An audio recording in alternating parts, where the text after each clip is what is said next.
So, Mr. Mattis, welcome. We spent the whole You day call me together, this? but welcome. Mr. Mattis. Mr. Mattis. um, a few subjects that are not really in front of your eyes connected, but we are going to make an attempt to connect them, yeah? Mm. And he'll draw slowly the picture of who you are. Do you want to have a proper introduction? I don't mind if you want to. Go Oh, ahead. you for me? Okay. Yeah, no. I thought If you you were gonna want, tell me we have words. two ways. Either we kind of let the drawing of Mattis come through as we speak, and some other days I just let them people like. I can just touch upon a few core pillars of who I Yeah, am, and then we do that. go from there. I'd like to see myself as on the path of embodiment of nature's regeneration, of deeper inner connection through men's work and practices that bring us closer to ourselves, but also to relating to others in a way that is healthy. And inner journeys. These are the three components of my life. Inner journeys through breath work, through microdosing with plant medicine. But these are the three things that I'm very passionate about. And yeah, for me, the natural landscape of the Algarve is the first entry point for everything. This was where my deepest call in life started. So I think this is how I would introduce myself in a few sentences. Yeah. We had forest fires last week, Yeah. 2 weeks ago, and you actually live in a place that was directly affected, and you actually had a sizable number of firefighters staying in the property, and from your property managing the process of getting rid of the fire. So you have seen this like first person, yeah? Yeah. Yeah. Yeah. And we talked about it like last week or 2 weeks ago, and we talked about it recently after the fires, and I remember you saying it was not just an intense negative experience, but you also felt, what was the word you used? Empowered. Empowered, yeah, in a Yeah, way. and not just you, but the people around you. So from someone who was in the fire, yeah, tell us your story. Yeah, it starts with it was the second fire in 5 years that knocked on our door. Quite literally, it really scratched upon the borders of the piece of land that we are the guardians of, or at least this is how I see it. 5 years ago, it was the second year that I was here, that I landed in the Algarve, and it was super intense. I did not really know the landscape that well yet. I didn't know these kind of events that well yet. So it was quite overwhelming. I remember at some point I was cutting grass because we had this meadow in front of our houses, and the fire can fly through the meadow if the grass is too high, and if it's too dry, of course. So I was cutting this grass, and at some point I looked over my shoulder. I was with the strimmer, no? I looked over my shoulder and see the flames coming down the hill, and I was like, wow, I felt it very deeply in my system. It triggered a fear. Yeah, I've never had fire that close, but it must be, I mean, living here, I've gotten used to this Yeah. cyclically, but never has been like really close. It must be so Especially if many you're things not at used to once, yeah? it. Yeah, If you get introduced to it from a young age, it might be different, and you know a little bit more of how to navigate these kind of situations. But I come from the Netherlands. We know rain. We don't know fire. We know the water element much better. And it was very intense that first time. So I say this because it was a huge difference with the fire that happened this time in terms of my experience with it. Because this time, when the fire came down the hill again, we lived kind of in the valley, you know. And this is a very interesting geographical benefit that we have, because fire tends to, when it goes up, it goes really fast, because fire comes from the bottom and it goes up. So it tends to accelerate when it crawls onto a hill, but when it goes down, the movement slows down a lot. So when you see fire coming down a hill, you still have time. And this was an interesting thing to reflect back on. the element of time when fire is coming, that we can still calm down and we don't have to panic. There was some panic in some people's eyes that I could see in the moment that the fire came down. My partner also was one of them. But I didn't feel it this time. And it was, I think, because I've been working so much with the landscape over the last 5 years to understand a little bit better the elements, how they move and how funnels of wind are created, for example. But also scanning the landscape for fuel, vegetation, no? And what kind of fuel. Is it pine trees that grow that can burn fast, or eucalypt even, which is even higher temperatures when they burn, and they tend to even explode. So there's all these elements that come together, and for me it was empowering because I could be with those elements, and I could face the fire also in a certain way. I had a few friends that came over to help, which were, one of them was a bit more experienced with fire. He's a bit older already, and he's from Portugal, and it was amazing to have him there in the first 2 days. And we went in certain areas where small fires were starting, and yeah, we put them out. We were like, why not just go there? We see it's happening in front of our eyes. The bombeers are not there yet. It was the first day. They only came on the third day. But we can do something. We don't have to stand here on top of the hill and hope that it doesn't come our way. We can actually intervene so it doesn't come closer to our houses. So this was a very empowering aspect of it, to feel, okay, we are not lost yet. And It's an interesting moment, no? When you like are facing something that in your mind only external help can support you with that, the government or the whatever, and then that moment that you think, even if you don't manage, but you actually consider maybe I can do something about it. It's a moment, yeah. It's almost like a rite of passage in its own it is. account. Yeah. It's very intense, and there's two things in the way that your nervous system can respond: either to freeze in fear, and this can be stored in your cells, I think, very deeply. I think I had that in the first fire. I had dreams about it in the months after the fire, that it was all of a sudden in front of my house or in front of me. And this time it was different. I could, because there's adrenaline, no, going through your system. There's something needs to happen. You feel the urgency, but if you can channel that towards, what can I do? Can I stay calm? And what are the actions that are required to save our houses and to read the landscape and to respect the fire element, but also interfere when we can? Yeah, it's a decision, but you have to be somehow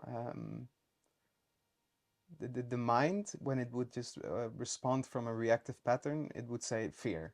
Go out, get everything you can, pack the car, get out, get the cats, for example, get the kids, and drive off and hope that everything goes okay and I'm safe. No, but the other way is to breathe deeply into it and actually see what you can do. And we have kind of a beneficial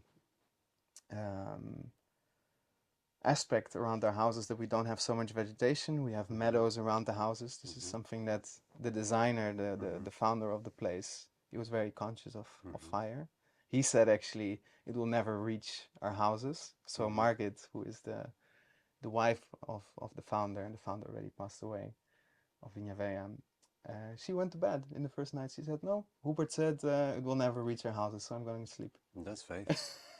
That's good. But we have that element that we are a bit more, a bit further away from the real danger, let's say. But of course, it can always get there, especially when the sparks fly over and you are not there to put them out. Your house might. And also, if you take some role of responsibility, it also means that if you make a mistake later on, you will carry it on you, even if it was your attempt to save. It's also responsibility, no matter. Yeah. So it has many layers, this question. First of all, there's often the ignition of a fire is, often ignorance. It usually is started by an accident. This time I heard it was also an accident with agricultural actions, and only one spark can set this whole fire in motion. So that is only one layer. There are certain regulations around it that you can't actually use machines in certain time frames, which is, yeah, very useful, I think. But in this case, for example, it was not. They chose to do it anyways. So there's only one layer. So the actions that we can and cannot do in certain periods of time, especially in September when we have been through a very dry summer. Usually it's 5-6 months even of drought that we experience here in Algarve. So the vegetation is extremely dry. So one spark can just set everything on fire. So that's one element. But how we came to this, of course, is a deeper Yeah, like if this deeper fire would cause. have happened here 300 years ago. That's an interesting analysis to go into. We don't know. Okay. We don't know. But we do know that the Industrial Revolution and I mean our colonizing journeys of humanity from Europe to other countries, it set in motion a certain degradation process where we disconnected from the forest ecosystems that we were part of here. I mean, you see it when Columbus went out traveling. You see these painted these pictures, no, of him setting a sail to other parts of the world, and you see in the background the peninsula, no, the Iberian Peninsula, and it's fully grown. It's fully wood, and in the decades after, we slowly cut down all these forests. Now we mentioned this story of the squirrel. No, if we go, I would say 1,000 years back in time, for example, if a squirrel could climb a tree and hop over to it the would go next all the ones. way from the north of Europe to the south without touching the floor. And this is where it starts, of course. Once we cut away the roots of our ecosystem, literally, erosion patterns can happen. So water cycles are interfered, for example. And when we interfere with water cycles and water is not properly caught in the landscape anymore, this is a big problem because not only the water cycle is not the water is not infiltrating properly, but also the nutrient cycle is lost, or at least many of the nutrients can flush out to sea. And this is a problem, which is a fundamental problem in terms So of. that would mean that there is less nutrients in the soil, which would mean less vegetation, which would mean that then when there is a fire, the vegetation that it is more subjective. Yes, that is one part of it. More fragile, more exposed. Yeah, and then of course we also have challenges in terms of land management. In Portugal, we have a lot of eucalyptus plantations, monocultures, we call them. It basically means it's only one species. Yeah, and eucalyptus burns. Yeah. Easy, yeah.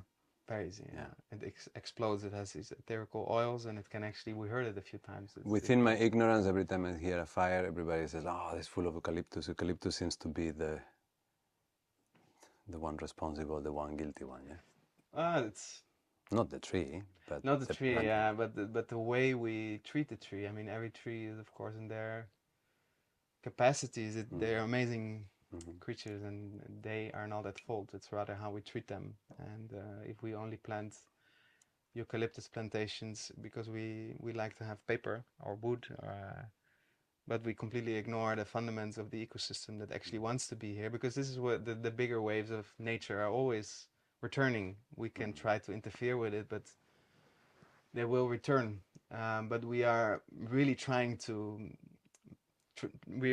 basically interfere so deeply that the ecosystem is fundamentally changed into a monoculture of eucalyptus, or at least if I exaggerate now. No? And that is a problem, of course, because the eucalypt can be really, inflammable. And the mind that is behind something like this would be that you're interested mainly for the short-term benefit, and then you miss to see at the long-term picture, yeah? Yeah, basically, yeah, because the eucalypt, it's amazing for its growth rate. It's very steady, so you know what you get when you plant one. And this is why I think it's interesting. You can predict as well. Yeah, you can predict better than many other trees, because the situation, the conditions that we have created by now almost doesn't support the native species that used to be here anymore. So the soil has changed so much, and the fertile layers of soil have been. Mhm. I mean, there's fertility still left, and we can also introduce it again. There's Mhm. very logical ways to try to read the patterns and the cycles of nature and try to mimic them. I wouldn't say copy Yeah, because, yeah. but mimic them to see what is happening and read the landscape and see where the water flows and interfere there, where life is happening, where energy is flowing, and make that like a hotspot Mhm. where from there nature can by itself grow more naturally again. And I think we have a responsibility also as humans to yeah to return to this stewardship of living with the land, not only just because we come from these Mhm. ecosystems. It's also very dangerous for many people. Many people lost their homes in these fires, and I'm not saying um, that we can just fundamentally change that problem in Mhm. overnight by just saying we need to regenerate the ecosystem and then Yeah. we won't have fires anymore. But there is a deeper layer of caring for the earth that we can that will have a huge benefit in these kind of situations. Okay, so imagine now if ideally you get this. Like let's educate ourselves through Mattis. You get a burned forest, like this situation. And instead of leaving it to default, because we already damaged the soil and the species that are there, you get to be the manager of the reforestation of this forest, yeah? Mm. So which are the elements that we have to look through when we are trying to bring an ecosystem back to life? What are the things that you look at? Because you were telling me a little bit about it Mm. before, and one thing that I like to hear when you explain it is that you look at everything in relationship. Mm. And then you were also saying that it's important now because even before the rain comes, there is things that you can be doing. So anyway, guide us through regenerating an ecosystem. Now that we have a fire as an example, maybe imagine that you start from, I suppose, zero. Yeah. Well, I mean, first of all, I'm not pretending that I know all of No, it. well, better than more than I. But let's What, say good. what I can say is that we started an organization called Restore Nature Foundation. So me, together with two yeah good friends, but Mm-hmm, also land stewards, let's say, mm-hmm, or enthusiasts of nature. We started looking into these fundamental principles of what ecosystem consists mm-hmm, of and how we can make a difference. Since I've landed here, it was 6 years ago. We started getting together, and now we are much more organized, and we have amazing people on board that think along the same lines, but that all add a different perspective. And we have Jeroen. There's another mm-hmm, video about him, and he's really good at analyzing, for example, water mm-hmm, cycles, nutrient cycles.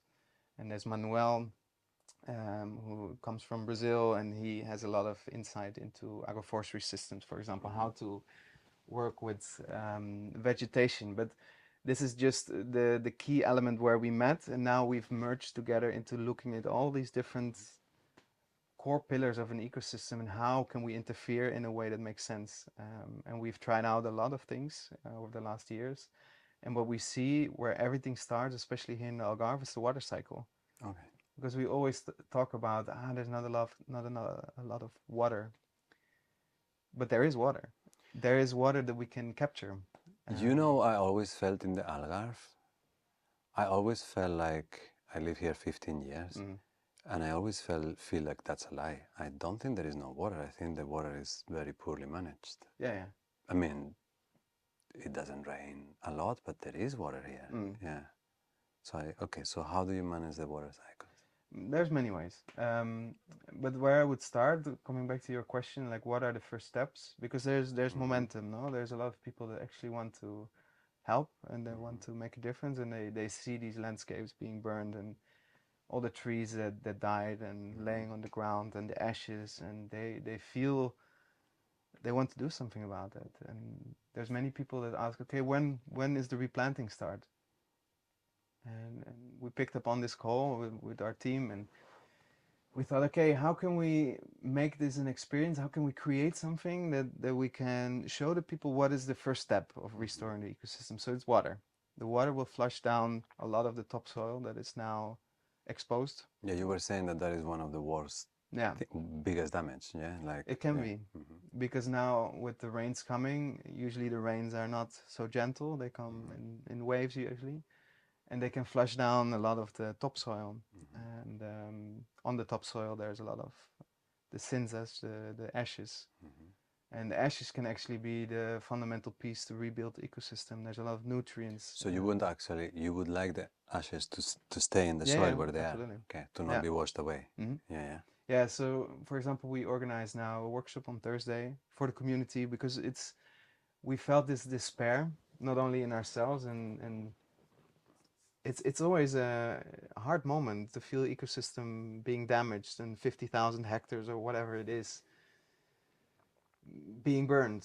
So there's this grief coming, but then there's the potential also to work with the grief and to transform it into something positive. So we sat together and we felt like, okay, what can we show in very practical way that everybody can understand and can even take this on as an invitation to do something with their land, because it's very logical patterns to analyze. So first of all, when the rain flushes down, the velocity, the speed accumulates, the further down it goes, and you probably have seen it.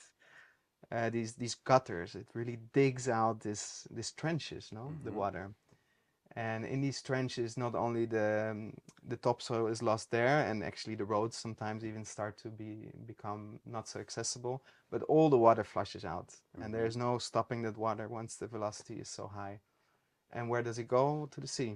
So first of all, we lose all that water that we need to actually restore the ecosystem. And with that water, all the Other, topsoil comes along with it. otherwise, this water would somehow slowly drain Yeah, into the bottom aquifers. exactly. Okay. Yeah, yeah. Yeah, first of all, infiltrate into deeper layers of the soil. What happens now often, it's rock solid, the soil. So even there, it's very difficult to infiltrate. It's not so porous anymore. It's not so fluffy, let's say. We already, in many cases, we see already subsoil, which is already a lower layer of soil being exposed, and it's really tricky to. Yeah, the topsoil is basically the layer of soil where water can infiltrate most easily. And And if where that's we gone, it's more where we difficult. plant the things. Yeah. Yeah, also, yeah. That's the highest fertility on in the soil. So yeah, this is where we would start by, for example, part of the intervention that we're going to show people is in the lowest area of the valley where you see already the water has flown. It's like a little stream. And in that stream, we're going to make little dams, but small ones, not high ones to stop the flow completely, but the dam is going to be as high as one stone, so that one stone is going to be there for a long time. We dig it in a bit so it won't wiggle around. And in this area, the water will break, so the speed of the water will be broken, which is already a huge thing. But also the sediments will be captured there on the inside of that dam. So all the ashes, all the layers of topsoil that otherwise flush to sea, they will stay there. And if you build multiple dams along a stream, a lot of the sediment will already be captured. What is the relative size of these dams? Are we talking about? It depends on how deep this stream is, of course, how big it is. Sometimes it's meters, sometimes it's only 1 meter. But that would be a first step to kind of think of creating obstacles for the water, so some of the nutrients are left in the soil and also more of that water is left in the soil. And also the erosion pattern doesn't continue, because the erosion pattern usually starts on top of in top of the hill, and it comes all the way down. No? So the velocity of the speed of the water goes up and up and up. So ideally, we catch all the sediments on the bottom, but we also make all these breaks all the way onto the top. So we actually stabilize the flow of water rather than it's degrading the ecosystem and eats out every year new layers of soil. We stabilize it with stones. Okay. And there we basically build the fundament for the ecosystem to restart. Yeah. Before we go a little further, I've heard this, but I'm not very knowledgeable and it's new to me, but could you explain how in general in the planet we have lost or we are losing the topsoil? Sorry, you were... How in general the topsoil, the layers where we are supposed to plant our vegetables, how they're losing nutrients and strength I've heard this. Mm. That the understanding is that when you plant your vegetables now, Mm. and you planted your vegetables in the same place 200 years ago, True. there is no longer the same soil. Mm. And in some of these big plantations and monocultures, they are even talking about how many seasons they have left until it's completely dead. Yeah. So I'm not sure how many people are aware of this, but Yeah, and it can have different causes. I mean, yeah. in But this is a agricultural. fact, yeah, that Yeah, in yeah, general in the world, those topsoils that were giving the nutrients for our vegetables and yeah. that is losing the Fertility. fertility, Mm. and we're struggling, or we will struggle, to plant crops that give you the same, yeah, the same apple that you are wishing to have. Yeah, it's not. Yeah, Yeah. and I think I mean I could go into many causes and smaller concrete causes, but I think what as humanity we kind of lose the idea that we are connected to a bigger system. So it's not just about planting the crops that Yeah. we can For me. intake. Yeah. Yeah, for me.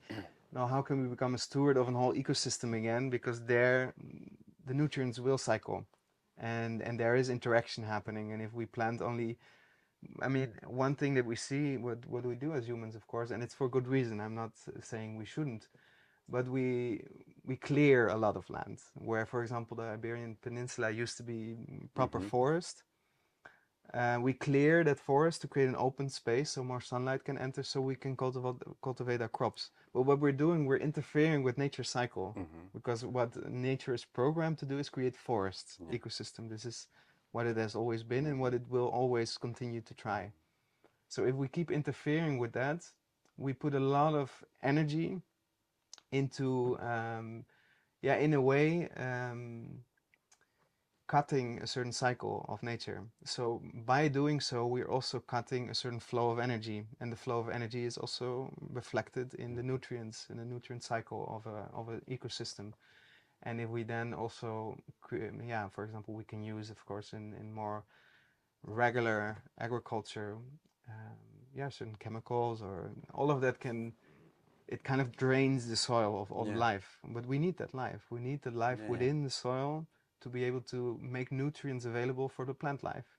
Because the fungal structures and all the microbacterial structures, they are there to make nutrients from the minerals, from the stones available to the plants. And if that layer is failing, it's going to be very difficult to rebuild the ecosystem. Yeah, and that was your first reaction when we were talking before, and I asked you about the fires, and you said, yeah, but the first problem is now, because if it rains, it will take away all the nutrients. And yeah, of course, if the trees are there, the water is absorbed, is broken in its pathways. Yeah. And all plants, they just need a certain condition to be able to root themselves. And if those conditions are not there because the topsoil is gone, we can still try planting, but it will be much less probable that the tree, maybe it will survive, but it will be less probable that it will thrive, for example, or that it will re-establish the fundament of the ecosystem because it's already by itself so stressed. Yeah, and also because trees, they don't grow alone, no? They grow out there in families, and they have, Sure. yeah. Yeah. So the first step would be to treat the water cycle, make sure that the water is not escaping, make sure that the nutrients are not being drained off the land. Yeah. Okay, what would be the second wave of action? Well, by doing so, we're already creating certain circumstances for planting because we create fertile hotspots. And all of this also ties together with fire risk and even with, yeah, not only resilience in the landscape, but even being able to live on the land, you know, because if you keep on degrading your ecosystem, at some point only the eucalyptus will grow there because it's used to even worse circumstances, so it's still happy there. But all the other species that are actually from this environment are, yeah, they find it tricky to establish themselves here. So it's fundamental for that part. But by creating these hotspots, for example, with these dams, and we have another intervention that we will do by creating, for example, on contour line, which means on the same level above sea level, let's say, no, on a hill.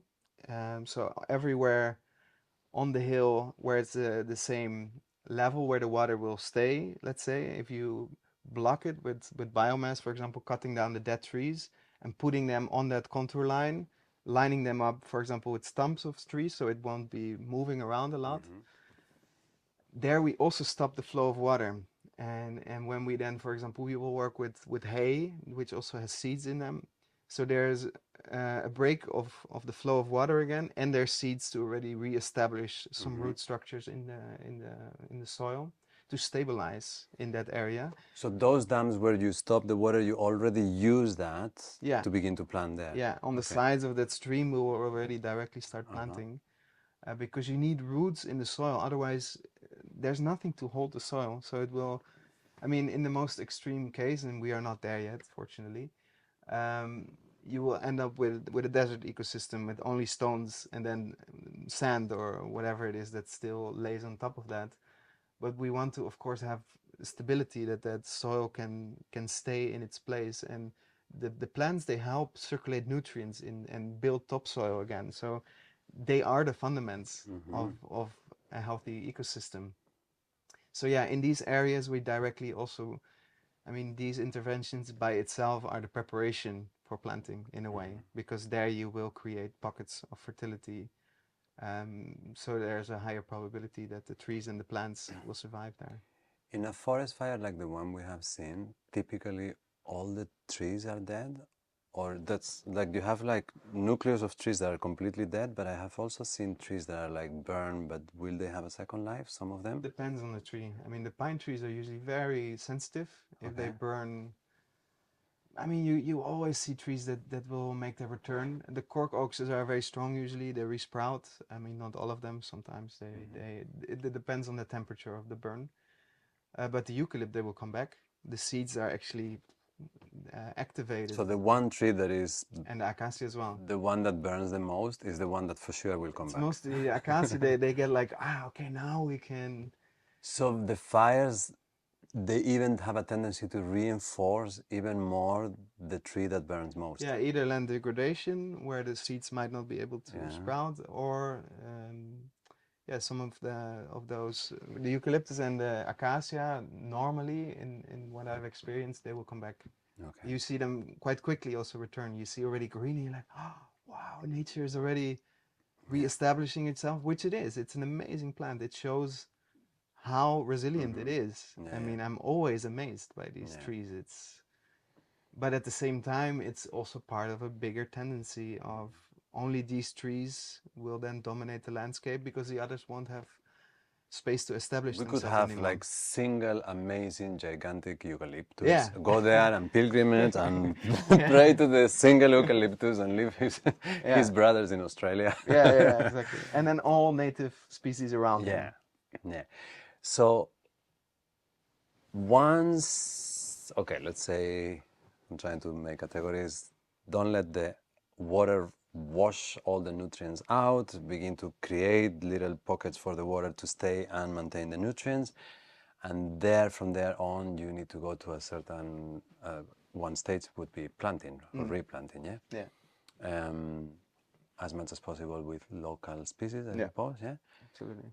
But is there a particular way in which you think of the replanting after in general, but maybe in this case after the fire? Any main guidelines? Any? Yeah, I mean, there's a lot of species that we can think of that work well. Very easy one is to see if there's seeds available in the landscape. I mean, we are now in the season, for example, of the cork oak Mm-hmm. and other oaks as well, the aziniera as well, and it's creating its seeds. This is the most obvious one that we actually see And you happening. plant from seeds? Yeah, it's a good way to start. I mean, cork oaks anyways, because if you plant them from a sapling, it already will have a damaged root structure because it creates this tap root. Before it goes up, it goes really deep down. And Right. when you do that in a pot, it will create like a spiral effect. So the tap root is gonna hit the bottom of the tray and then it spirals up again to look for nutrients. Ah, So with the oaks, for example, it's crucial to put them straight from seed. Yeah. man, I planted I mean, it can work, 15 huh? oaks like winter. It I can work. think I have 5 alive. Mm. So, Yeah, but it's also the oaks. They are usually we call it the climax species. So they come after all the other cycles and other plants have been stabilizing the Mm-hmm. ecosystem. Only then the cork oaks, they grow really slowly, no? I mean, Okay. all Yeah, the yeah, yeah. oaks. So they come at the end of the life cycle of a mature forest, let's say. So if Okay. we plant them in bare soil, where not a lot of support is around, it will struggle a bit more. So then you wouldn't start with cork. I mean, I would plant maybe the seed of a cork, but next to it maybe also Medronia and also a couple of other species, so they Uh-huh. have a direct interaction from the beginning. We, with Restore Nature Foundation, we have experimented a lot with agroforestry, for example. Mm-hmm. It's an amazing strategy to recreate native forest ecosystems, and also have production, because it works with cyclical concepts of nature, with stratification, for example, and natural succession. I can expand a bit on that if we want, but it's a way to reestablish a forest ecosystem and have a harvest. So you're taking care of a forest ecosystem, and in the meanwhile, you're constantly there to also harvest. And if you Mm-hmm. plan this well, it can be an amazing way to find our way into the cycles of nature again, let's say. But harvest, you are now talking about the second layer, more the bush, Well, in the or beginning even. stage of an ecosystem of a agroforestry system, you have also the vegetables, for example, Mm-hmm. that you harvest. And later, when this system develops further, there's more shade already because the bushes have grown further, and then the vegetables, maybe other vegetables, can still grow there that Mm-hmm. need a bit more shade, but not the ones that need a lot of sunlight. But it evolves because then you have the bushes, and if you have bushes that are productive, like pomegranate or Mm-hmm. medroño, or Mm-hmm. there's other ones that we can think of, they will also produce something, and at the same time, the bigger trees will also develop. So there are multiple harvests possible. You just need to plan it well. But anyways, this is a very interesting system. But why I came to this topic is the density. So we try to think in terms of a system rather than planting one tree here and 4 meters apart another one, which is a bit more the mainstream way of Mm-hmm. planting. You would plant the tree and then give it a team. Yeah, exactly. Yeah. And a team that really would collaborate. Uh-huh. So we know a little bit some species that collaborate well. We have the cork oak, for example. No, we Yeah. talked about it. They say in Portugal, there's a saying that underneath every cork oak there needs to be a medronho, Mm-hmm. because they work well together Mm-hmm. and they exchange nutrients, and they have beneficial qualities toward each other. And this is only one example. The cork oak needs more sunlight, and it creates the crown that protects the medronho from, and it creates circumstances of half shade where Mm-hmm. the Mm-hmm. medronho can thrive in. And these are the things that we can analyze in the landscape. It's very interesting in the course of the last years that I've learned to read these kind of patterns. Or you have the olive here, for example, the wild olive, and often you see a Pistacia lentiscus underneath it, Mm-hmm. the mastic tree. And it's again this pattern of the olive tree occupies the higher stratum, we call it. It needs more sunlight, and it creates good circumstances for the Pistacia to grow. And they together, when you look underneath, they create soil. So they create also circumstances for more life, so more complex life to enter, because these are both pioneer species, but they can create the circumstances for other species that have a bit that need a bit more care. Could you open that concept a little bit? Mm, Create soil. What, yeah. like when you say the olive tree and the pistachio Mm, will synergize each other, but at the same time they will create soil. yeah. What does that exactly mean? Like they pull the nutrients, and with their branches and the leftover biomass that they drop, that begins to kind of, Mm. okay. So there's two layers to that. First of all, the biomass that you are talking about, it's covering Yeah, the because the soil. branches fall Yeah, and some bird lives in the tree and then the bird dies there, and could yeah, be, yeah. okay, yeah. So it creates biomass, so it Mm-hmm. protects the soil life, let's say. It creates a layer of soil that, against the harsh circumstances of the sun and the wind Also that is we have protected, here, yeah. Mm-hmm. it is a bit more protected. So the microbiology within the soil is a bit more protected, so it can establish itself further. And by the microbiology, they make life available. They make the nutrients available to this plant. So there's a more energy circulating in this little area. And the tree and the roots, with these nutrients being more available, they basically create fertility. So in that soil, when you drop there now a seed of a different tree that needs a bit more care usually, if you drop that seed in bare soil, it probably won't survive. If you drop it in underneath this little pocket where the soil has already improved a bit, and you already you literally you can smell the difference. If you take a hand of soil from here that is exposed, it's very difficult to take even because it's so hard. And when you take a hand of soil underneath that Is olive tree and the pistacia, you smell more forest, you smell more nutrients, you smell basically the microbacterial life, and this is an indicator that more life is circulating there. So these are the hotspots where the ecosystem can evolve further.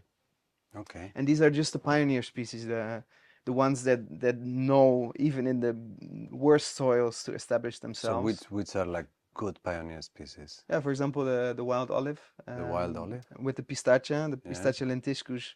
You also see them being spread by birds. Okay. So they are basically the pioneer species are the ones that even when you drop them in the worst possible conditions, they still have Do we have a more of chance. those here Yeah, there's a few besides more. eucalyptus? There's, for example, Rhamnus alternus, which is one that is not so well known, but I've analyzed it a few times now that it appears naturally, right? These are the ones that we want to reintroduce because they are basically how do you call it? They are the attractions to birds, for example. Birds come there, pull out other seeds, and life starts from there. So we need a few pioneer species to create the fundament, and from that place it can develop further. But there's a few more that we could touch upon. But I think what you see most in the landscape, and if we want to keep it practical, and for people also to, when you drive through the landscape, you can analyze this. For example, the Pistacia lentiscus, I mean, maybe we can even show it later. Everybody will see it. The fig is another one. The fig is Everybody a wants to? Everybody knows it. Yeah, They yeah, will yeah. recognize in the Yeah, landscape yeah. like, ah, yeah, that's that one. Ah, that's the Mm-hmm. olive. Ah, Mm-hmm. that's the Yeah. fig is also one of Yeah. them, for example, which is very well adapted to here. It was brought from the Orient, let's say, but it's very well adapted to our soil. So you Ah, see so them fig also everywhere. It was introduced. is not a local species. No, Ah, okay. but it goes a long way back already, so it has Okay. been adapting itself. I mean, the same with the pomegranate, for example. Okay. It's been introduced from the Arabic world, let's say. Yeah, yeah. But we already adopted it as But part it's of also a the similar climate, no? yeah Yeah. yeah Hmm. yeah. This is why they do also so well.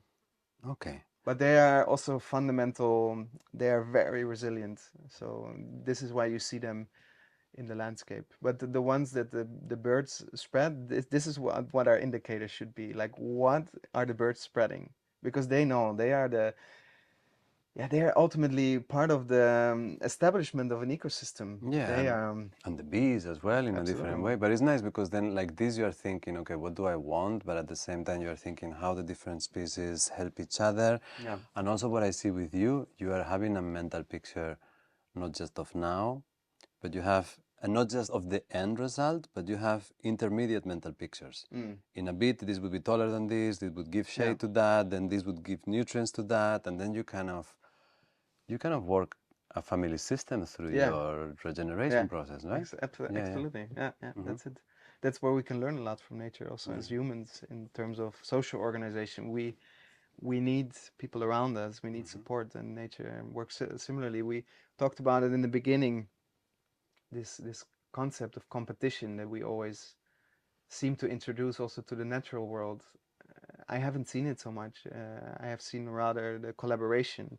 For example, if you plant very densely, Yeah, this we talk that like the there's an exchange and yeah. there's The, more the life. idea that I've had as a dumb gardener is that when you plant something, you give it space, so Yeah, the water goes for this tree or this plant. And we were discussing before your method of really packing everything together and have them work and share nutrients, and yeah. that is more effective. Yeah, that the roots connect at least relatively fast, because when the roots connect, then you have a system all of a sudden. The roots connecting is how does that work? Like different species connect. Is it do roots fuse? No, they just They walk don't around. fuse, but they have their ways of connecting. Okay, There's different particles in between, which I won't get into too but they deeply. have But communication yeah, between yeah, them, no? absolutely. They send each other You have the signals. fungal networks Yeah, of the mushrooms, no, where the yeah, mushrooms pop out of. They are the connectors. There's the world wide web yeah. underneath the soil. If you have a healthy forest ecosystem, You take 1 teaspoon of healthy soil, there's 4 kilometers of fungal networks in that. So they are the connectors, they tie everything together in a forest. Unfortunately, these You fungal mean networks, physically, like they create an actual layer of mass that holds it the together? threads, Threads, yeah? really tiny threads, and they connect everything. They're So, like the brain of yeah. the ecosystem. So, okay. So, but that is like the actual matter, it would be like fibers, yeah? Yeah. But also information, Mm. Yeah. yeah? One tree in one part of the forest, if it's connected through the fungal networks, it can give nutrients to a tree kilometers apart Hmm. through the fungal networks. Yeah. It's incredible. And they will use the fungal networks, Yeah. not the I mean, tree it goes root through the system. roots Yeah, and then and it is transmitted. But okay, this is an ideal scenario, no? I'm yeah. not saying that it's so easy. But there's a lot of studies But let's that say show. in a healthy forest, mid-European, Central European forest, this would be the system how the Yeah, forest works. it communicates. Yeah. It communicates and it supports the different members of the system. So it's you talked about remembering, no? Mm-hmm. This is what it does. It's helping every piece to become part of that system Mm-hmm. again. Okay. Yeah. Before I take the bite, no, the bite, and Which one? the mushroom one, and we changed chapter before that. So we take care of the water, we take care of the soil, we create these hot spots, then we begin replanting. Introducing the natural That's kind of vegetation. thinking on the relationship in between them, local species as much as possible, think of how they communicate together. Let's say that you have that underway, or even before it's underway. How do you care for that on the first couple of years? Yeah, there's many different strategies, and it all depends on your land. This is Mm-hmm. what we also offer as a service, of It's course. For personalized to example, different, a yeah, valley, a mountain, yeah, north side, south side, yeah? yeah. There's many indicators that we But look give at. me two headlines of things that you would look, pay attention to this, pay attention to that. It depends, for example, if you have a slope, no, if you have Mm-hmm. a ridge that is part of your land, you have it here. You look, for example, what is the orientation of that ridge? Is it rather north Mm-hmm. facing, south facing, or is it different? Because it reflects in how much sunlight it will get and how fierce the elements will bash on it, Mm-hmm. or how relatively Easy. smooth it will be. So Mm-hmm. there's already a big indicator in terms of reading a landscape because it's very logical and simple to read a landscape, and at the same time it's very complex. So I could not give you a Yeah, no, no, I can 100%, see it. It's but almost like a there's many conversation, yeah? You would be indicators. reading a scene or But something it's like very that, yeah? logical at the same Mm-hmm. time. It's really just analyzing patterns of nature. Okay, where's the wind coming from normally? Okay, northwest in the summer, for example, we always have the northwestern wind. This is an element that you have to count with Mm-hmm. when you plant, for example, or when you create new structures. Also, when Wind, you build a house. wind is generally an enemy, If it's very fierce, it can be, yeah? but it How do you turn doesn't wind have to into be. a friend? There's many ways, Ch- but channeling it, or could be. But you rather want to break it, and because the wind is really fierce in summertime here, mm-hmm. it can be really.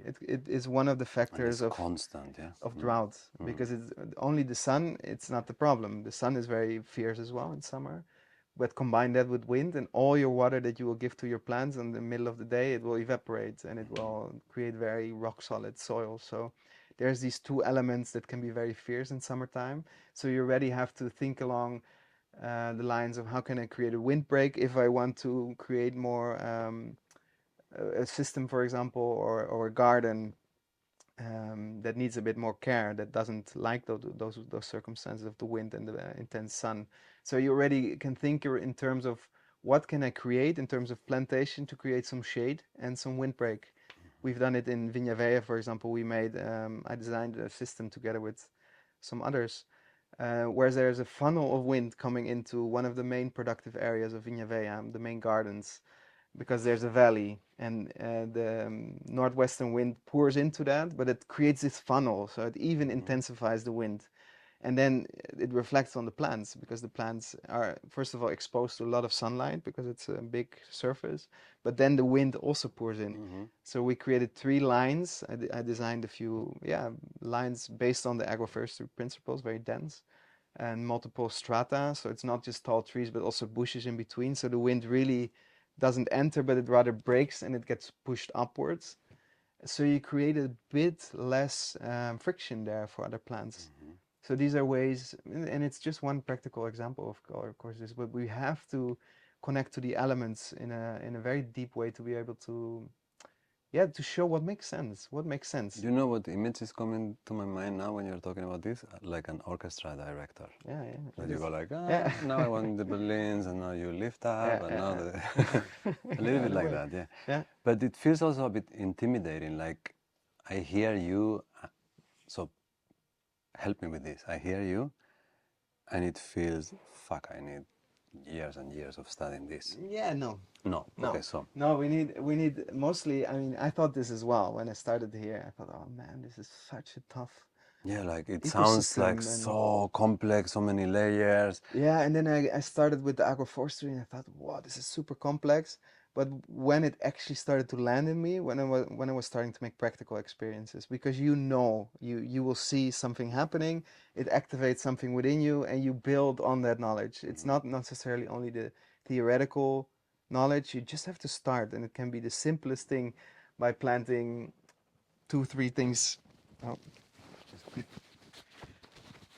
together and see that that already could make a difference, and then you're like, ah, okay, maybe I need to focus a bit more on that. So it can be intimidating. I felt it as well, but the solution to that is making very small practical first steps, and from there you can make big steps.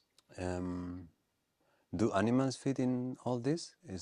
Is there any, like when you are thinking in reforestation, is there any role that you find, I don't know?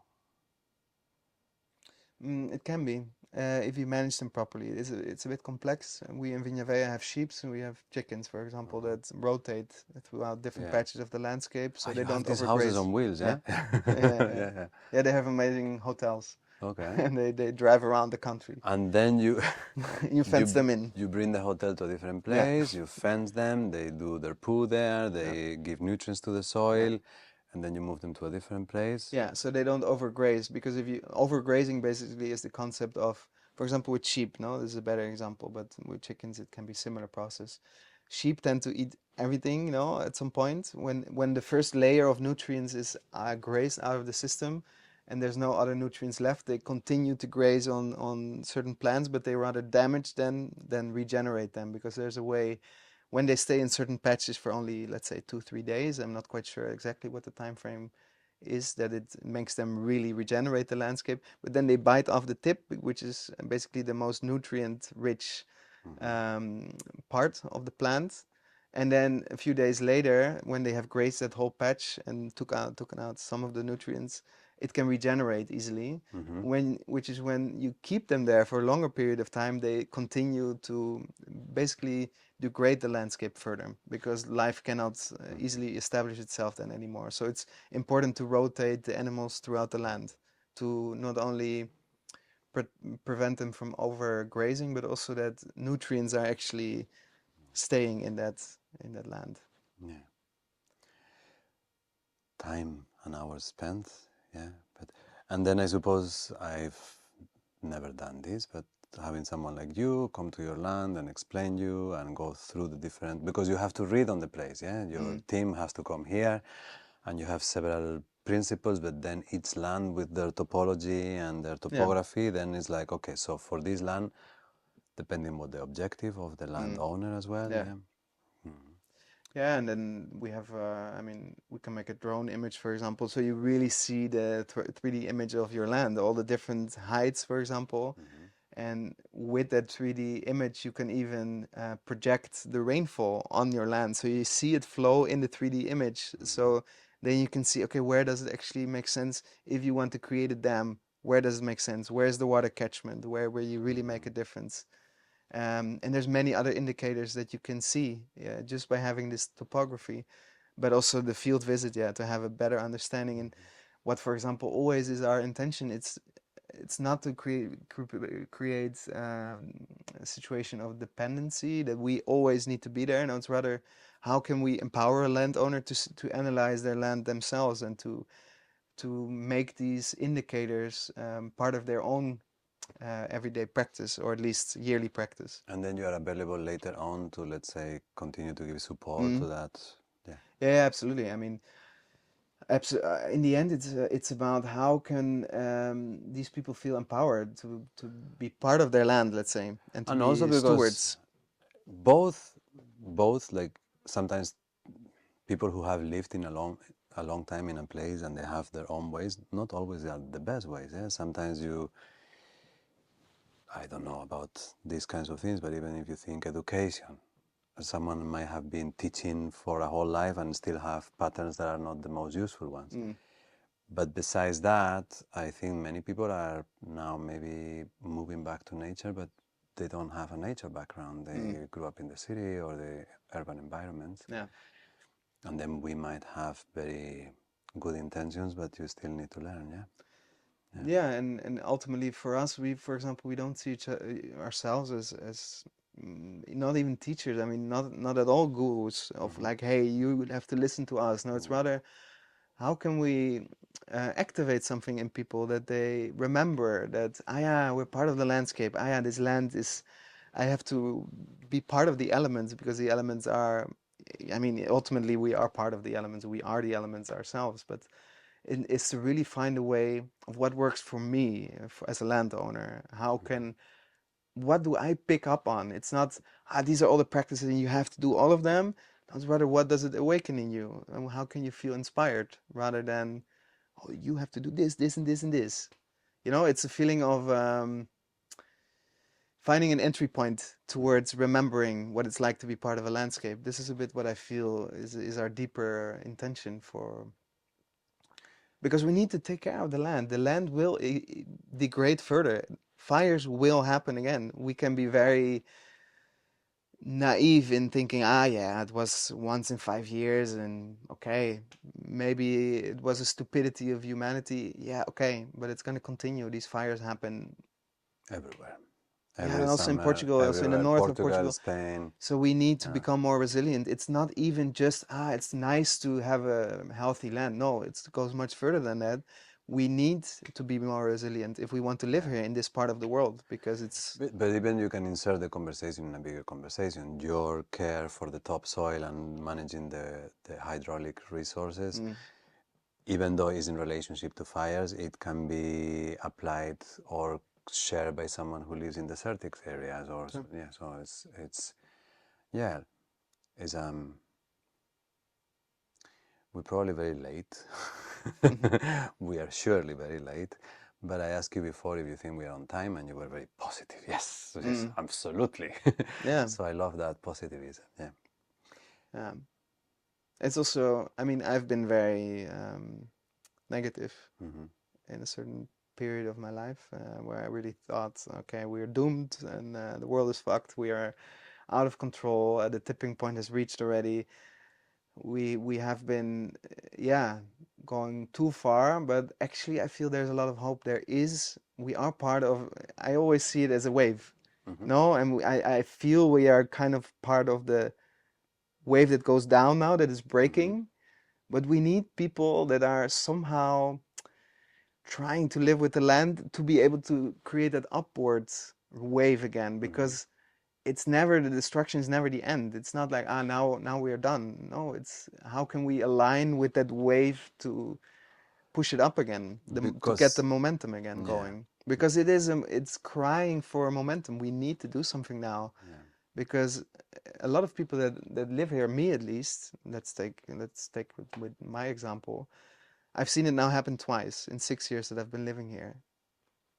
I think this is not just coincidence, it's a pattern, Mm-hmm. and it probably will happen again. So I'm planning now with Vinhaveia to create a plan for the northwest border where normally the wind pours in, where we have a pine forest which can burn quite easily. It almost burned this time. To integrate more species that are more tolerant. What is tolerant? But that can break the fire. That doesn't necessarily make it more intense, but actually that can, for example, species that hold more water. Mm-hmm. We have, for example, and this is just one piece of it, but we have this ice plant. No, you probably seen it at the beaches. This plant that it looks like a cactus, and it has this like toes or fingers, it seems, and it has these beautiful flowers, Mm-hmm. purple or white. Purple, yeah. But it's water, you know. You break it, and it's water. And the fire usually goes over the bottom before it goes up. You see a lot of trees in the Mata Mm-hmm. Nacional that have been burned. Only the bottom is burned, and the top is still there, and it probably Mm-hmm. actually will continue to live. But you see, it has traveled through the ground very easily. All the biomass that was on the ground was gone. What if you have certain plants that hold water when it's the fire is touching it? It won't necessarily create like this big flame, but rather slows it down because water doesn't burn so easily, right? So we're trying to adopt new strategies to see, okay, what can we do in terms of fire breaks? Because the fire breaks that are mandatory are just cutting life out of the ecosystem, no? And then clearing patches of land of I don't know how many meters, like 10 meters, create a buffer zone so the fire can't jump that easily. But by doing so, you also decrease life. You take life out of the ecosystem because there's nothing establishing there anymore. You keep on cutting it. So what if we can find species that can still establish, that are drought tolerant, but that also hold water? Could even be the cacti, for example, the prickly pear. Because we can do something. We can look at other areas that are even more degraded, or we can look at Africa. Which species can establish themselves well there, but also hold water? Mm-hmm. The cacti are amazing for that. But there's many other All species. the family of the succulentas. I don't know how you call Yeah, it for in English. Yeah. example. And there's also researches with certain cypress trees, for example, that they have oils, but they don't burn, like the eucalyptus oils, for Mm-hmm. example. But they hold water rather. So they can also work as a, I wouldn't say this is the solution for the fire. It's never that simple, but it No, can help to slow down and to protect your I land think more. the only solution is to have the attitude that you have, which is to have the attitude that you can work towards a solution. Mm, Then the solution might change depending on which is the constellation of people and circumstances that you have around. But this, so I would like to talk about this. The attitude, the feeling that that is possible, that you can mm, do something, and you were saying you were feeling in different parts of your life more like we're fucked, yeah? mm. What changed? If you Hmm. probably is related to your inner journeys, but can you pinpoint a moment where Mattis thinks there's no hope, and now Mattis not only feels hope but feels hopeful? Mm. What has changed in between there? Because it's Yeah, certainly not that the world is an easier place. no, no, no, No. absolutely not. So it's not external. I remember around my, I think it was 27, 28, which is anyways a big reflective moment in life. I went on a journey, and it was an intentional journey to Costa Rica and Colombia. I didn't want to just travel. I wanted to visit projects that actually made a difference in the world.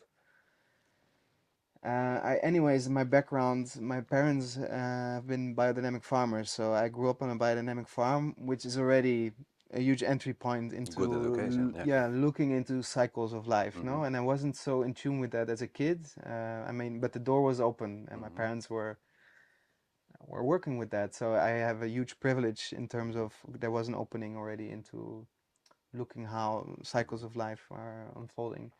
But there was this moment in life. I was living in Utrecht in the Netherlands, kind of figuring out what is my passion, what can I really commit to. And I went on this journey, and it was ultimately it was an inner journey in a certain way. And I visited projects in Colombia that produce coffee in a sustainable way and that try to work with the ecosystem. The coffee needs to grow in a certain shade, for example, so which trees can be. Every time I drink coffee, I try to remind myself, ah, yeah, this has been growing in connection to other trees because otherwise these trees can't fully develop to their maximum capacity to produce this berry that we love so much. So there was one insightful moment in Colombia where I saw, okay, there's a lot of practices that are destroying land, that are growing coffee in monocultures, but this one was, yeah, much more trying to work with these different elements of nature. And then, and I think this is actually the most fundamental piece, I went to Costa Rica, and there's this foundation run by Dutch guys, and they tried to protect the rainforest, like the corridor from north to south, no? So animals can travel and that biodiversity is protected. And they started as a very small initiative when they visited Costa Rica for the first time, and now they have this proper foundation when they have hectares of rainforest that they're protecting. And I went there, and yeah, I don't know. I think this has been a very deep moment for me to be in the rainforest, feeling life. It wasn't just hearing the sounds, it's a vibration that there's so much resilience in your system. My body basically recognized life around me, and we come from this kinds of surroundings, no, where life is constantly happening. So you need an attunement with your ecosystem. You need to care for your ecosystem, otherwise it might be very dangerous for us to live there. I mean, in terms of snakes, for example, biting you, but much bigger events can also be catastrophic if you don't understand. So I had this experience, and I came back to Utrecht, and I thought, shit, how am I gonna integrate this in my life? I've seen now Yeah. what life can be like, what Uh-huh. vibrant ecosystems can feel like, and I come back to the city. I walk through these streets where you have all these shops, and I thought, okay, probably 99% of all these shops, if not more, have a negative impact and exploit the world in some way or another. Maybe 1% is really doing a proper job and looking at all the aspects of the chain of what they are producing, what they're selling. Maybe they are making an impact, but most of it is probably rather destructive. And there I felt like, okay, I think I when I look back at it, I think I landed in a depression where I had a hard time stabilizing myself. Like, what am I? How am I going to respond to this when I know this now? And at some point, I started implementing small decisions of, okay, but here I can make an impact. Here I can make a different decision than I would usually make that will contribute to maybe a little bit of a different impact. And then at some point, when I came to Portugal, this changed everything because there I was the first time that I visited. I felt the landscape calling me. It was very clear. It is, Mattie, you're needed here. So apart from me visiting my girlfriend, which was very fresh still, I wanted to have a purpose here rather than just Mhm. coming for that relationship. And there was such a deep purpose in the landscape calling me. So if you're asking me what was the shift, it was that to feel the call of the land and to say, okay, but I can imagine that the landscape looks different than it looks right now, right? So why don't I just start? And then I visited certain projects also here in Portugal, and I've done some courses where I actually saw, oh wait, we can actually make a difference, and we can actually let life return to the earth here, even in these very tough circumstances. And this really opened my mind to, okay, let's start, let's try, and let's collect people around that are wishing for similar things and that are trying in similar ways, because this can feed this image of it's possible. Mhm. And we have been making a lot of experiences so far where this trust that it's possible was just confirmed and confirmed and confirmed and expanded also. So, and we have a few projects areas right now, for example, where I feel, okay, life definitely returned to this land, so it's definitely You've seen possible. it, no? Yeah, yeah, absolutely. Because I mean, that's what I was hearing from your description is like once you've seen it, felt it, or like you were saying, even if I haven't, like I can imagine it, mm, how important it is, because then you can put yourself in the vibrational frequency of yeah, that to the point that even if it feels difficult, yeah, in your own imagination, when you feel it, it feels possible, yeah. yeah. I And think, that creates enthusiasm. And you have seen these things. You have seen, because you have gone now enough projects and enough iterations that you have seen a place that is lifeless mm, and seen it come back to life. yeah, in its own Yeah. shapes and forms, of course, but it definitely, I see that there's a couple of core pillars that if you introduce them well, and you of course always have to adapt to the specific type of land that you work with, this is very crucial, but still the same practices apply. The same pillars will help reestablish an ecosystem and reestablish also, I wouldn't, I mean, we all always talk about, yeah, we create abundance. Sure, we can. I mean, the abundance starts with abundance in the soil. Feed your soil life, protect it well with a proper amount of mulch, for example, and then it will expand if you take care in that way. But you need to first understand these patterns that are happening all around us and develop the eyesight of, okay, this is happening there, this is happening there. Here it makes sense to do this, here it makes sense to do that. And what we are trying also with our team in these events that we try to create, it's not just hire us. No, it's really how can we do the things that we already do, that we have experimented with, how can we just give that to the community? And it's not that we need to do money for that. We want to show just what we think makes sense. And Mm-hmm. from that place, we hope that more people are gonna try this out, or because it's really for us it's difficult as yeah, we are very connected to the landscape. So when it burns, we feel it. No, I think many people do.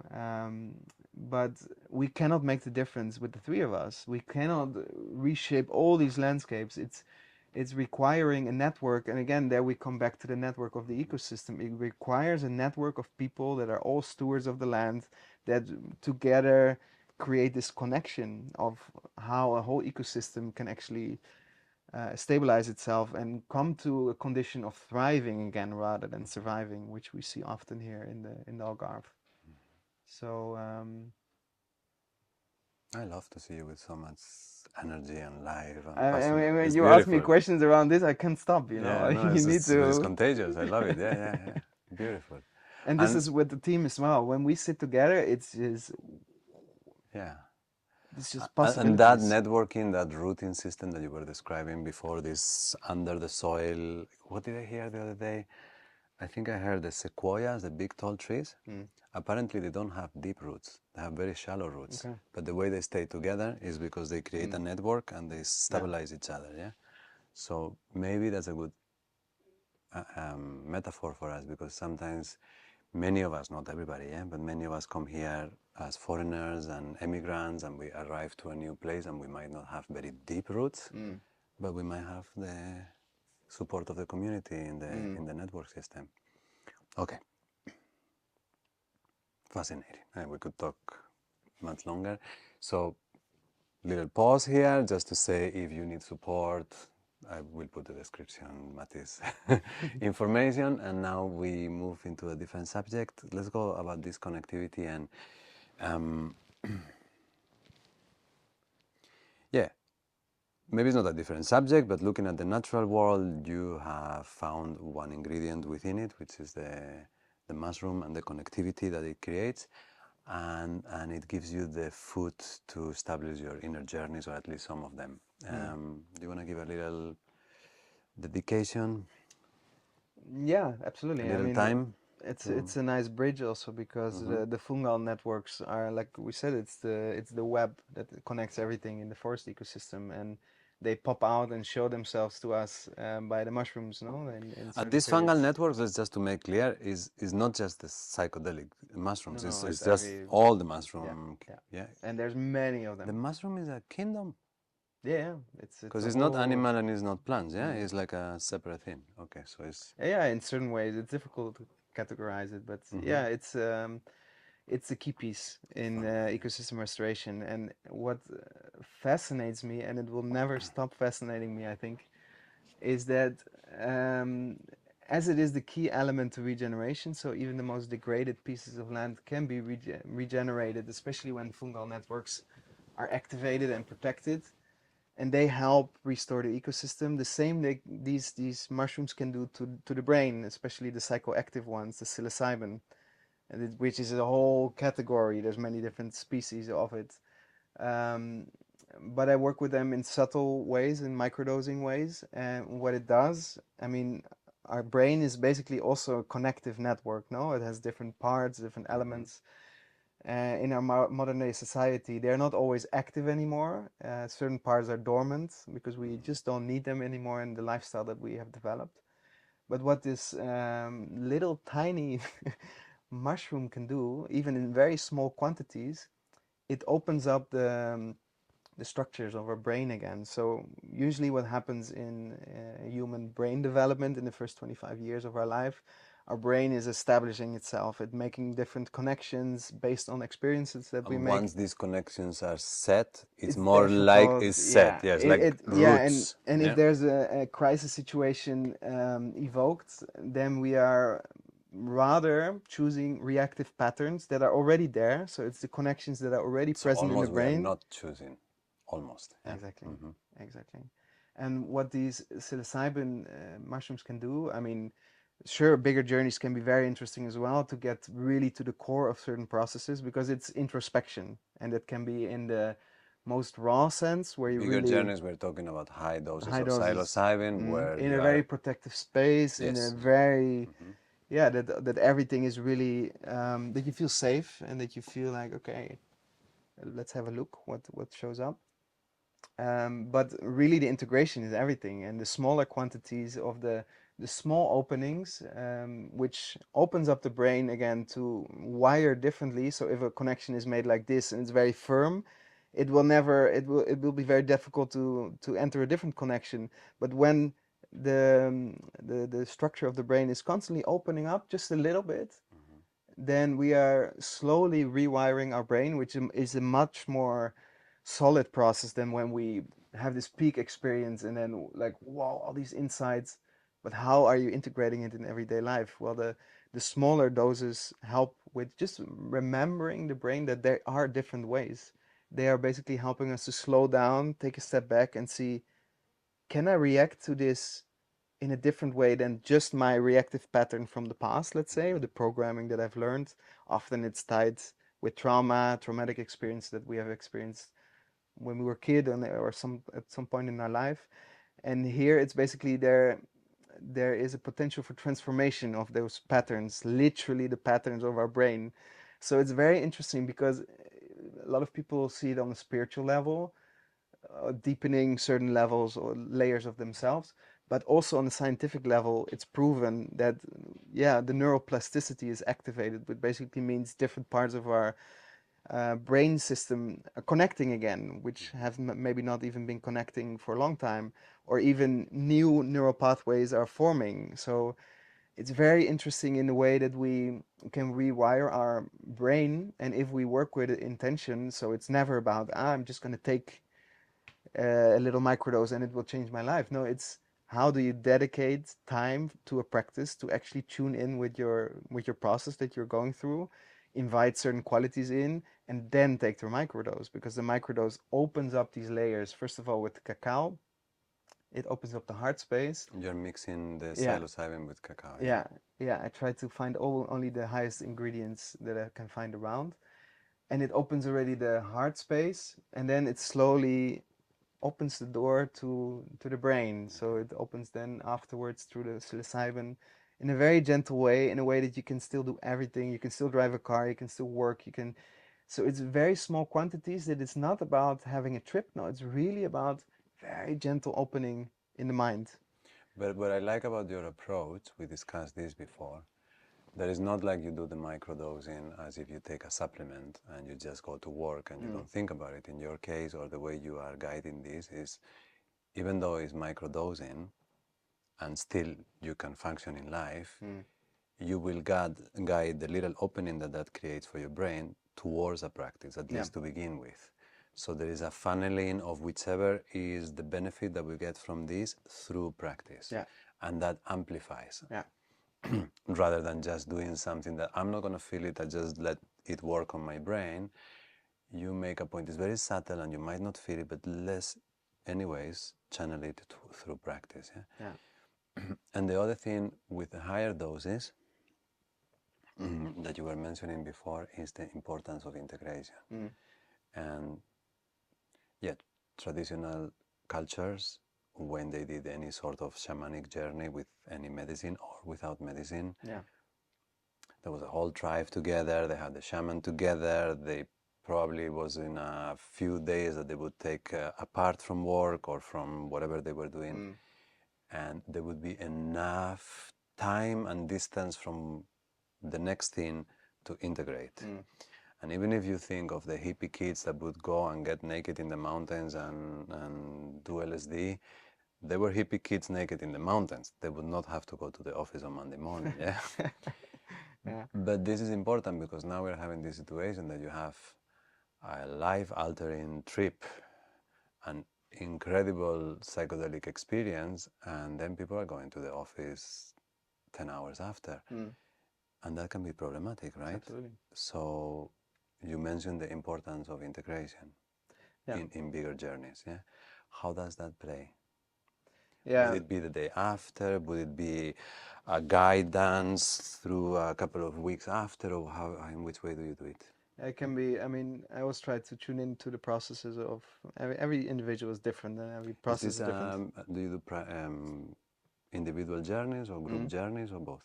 Yeah, mostly individual journeys because I want to be fully present with one Okay. process, but I also do smaller group processes. I train with Kiumi. It's an organization in the Netherlands, Mm-hmm. and it's amazing because they have all these different perspectives and how it's very holistic approach to how to guide people and also integrate experiences, which really resonates with me. And I feel like I gather a lot of tools from Mm-hmm. these kind of organizations that I really feel okay.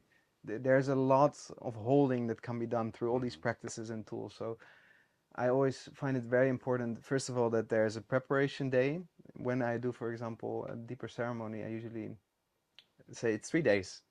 Take it or leave it. I cannot work with the medicine if you say, no, I want just one day, because I need to respect the medicine that I work with. And I know that it's deep and it can So provoke the three deep days, layers. one is before and one is Yeah. after? Okay. So one day is the preparation day where we try to, first of all, land in the ecosystem that we're part of. It's in the forest, which is very fundamental to the Ah, the journey. whole thing, you actually go to nature. Yeah. That would include even sleeping there? Yeah. Oh, wow, Yeah. that sounds amazing. Yeah. So you're Beautiful. fully out of your normal system, Oh, so you wow. you can really immerse yourself Yeah, into yeah. this experience.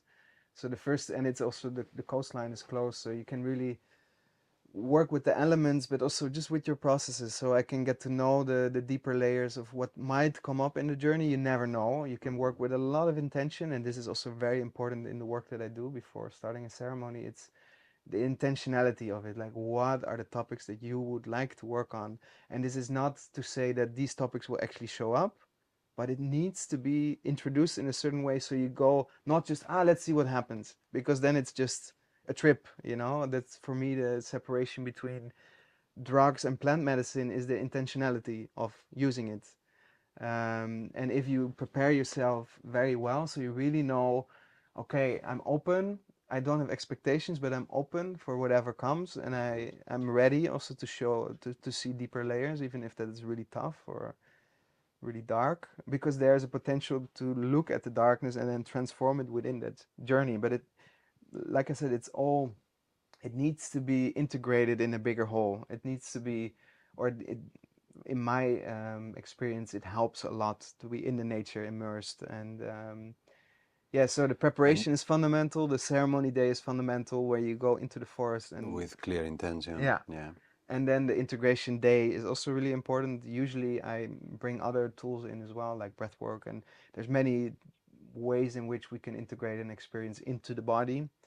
And then also pick out the core topics that you can then work with in your everyday life. And what I usually recommend is for people after a big journey to also take microdosing, because it basically, there's this big opening that you might have experienced. Maybe also not. It's always different now. I'm really, I find it important to stretch this, that it's important to go in without expectations, but with an openness. So no experience will ever be the same. But maybe you had a big insight, but then it can be feeling really difficult to integrate this into your everyday life. So The if, bigger the insight, often the more difficult it yeah, is to integrate, whether it's meditation retreat or some of those big openings is like, wow. And yeah, then how do you, yeah, how do you absolutely. keep, doing the things you're doing, Yeah. yeah? So my aim is there to see the bigger Try this again, topics. if Yeah, that wants to fall. I can put this thing, maybe I'll close it. And my aim is to see these bigger topics and try to ground them. So we discuss them in the integration, of course, but what really helps is to then microdose. So you can go back to the memory of the ceremony.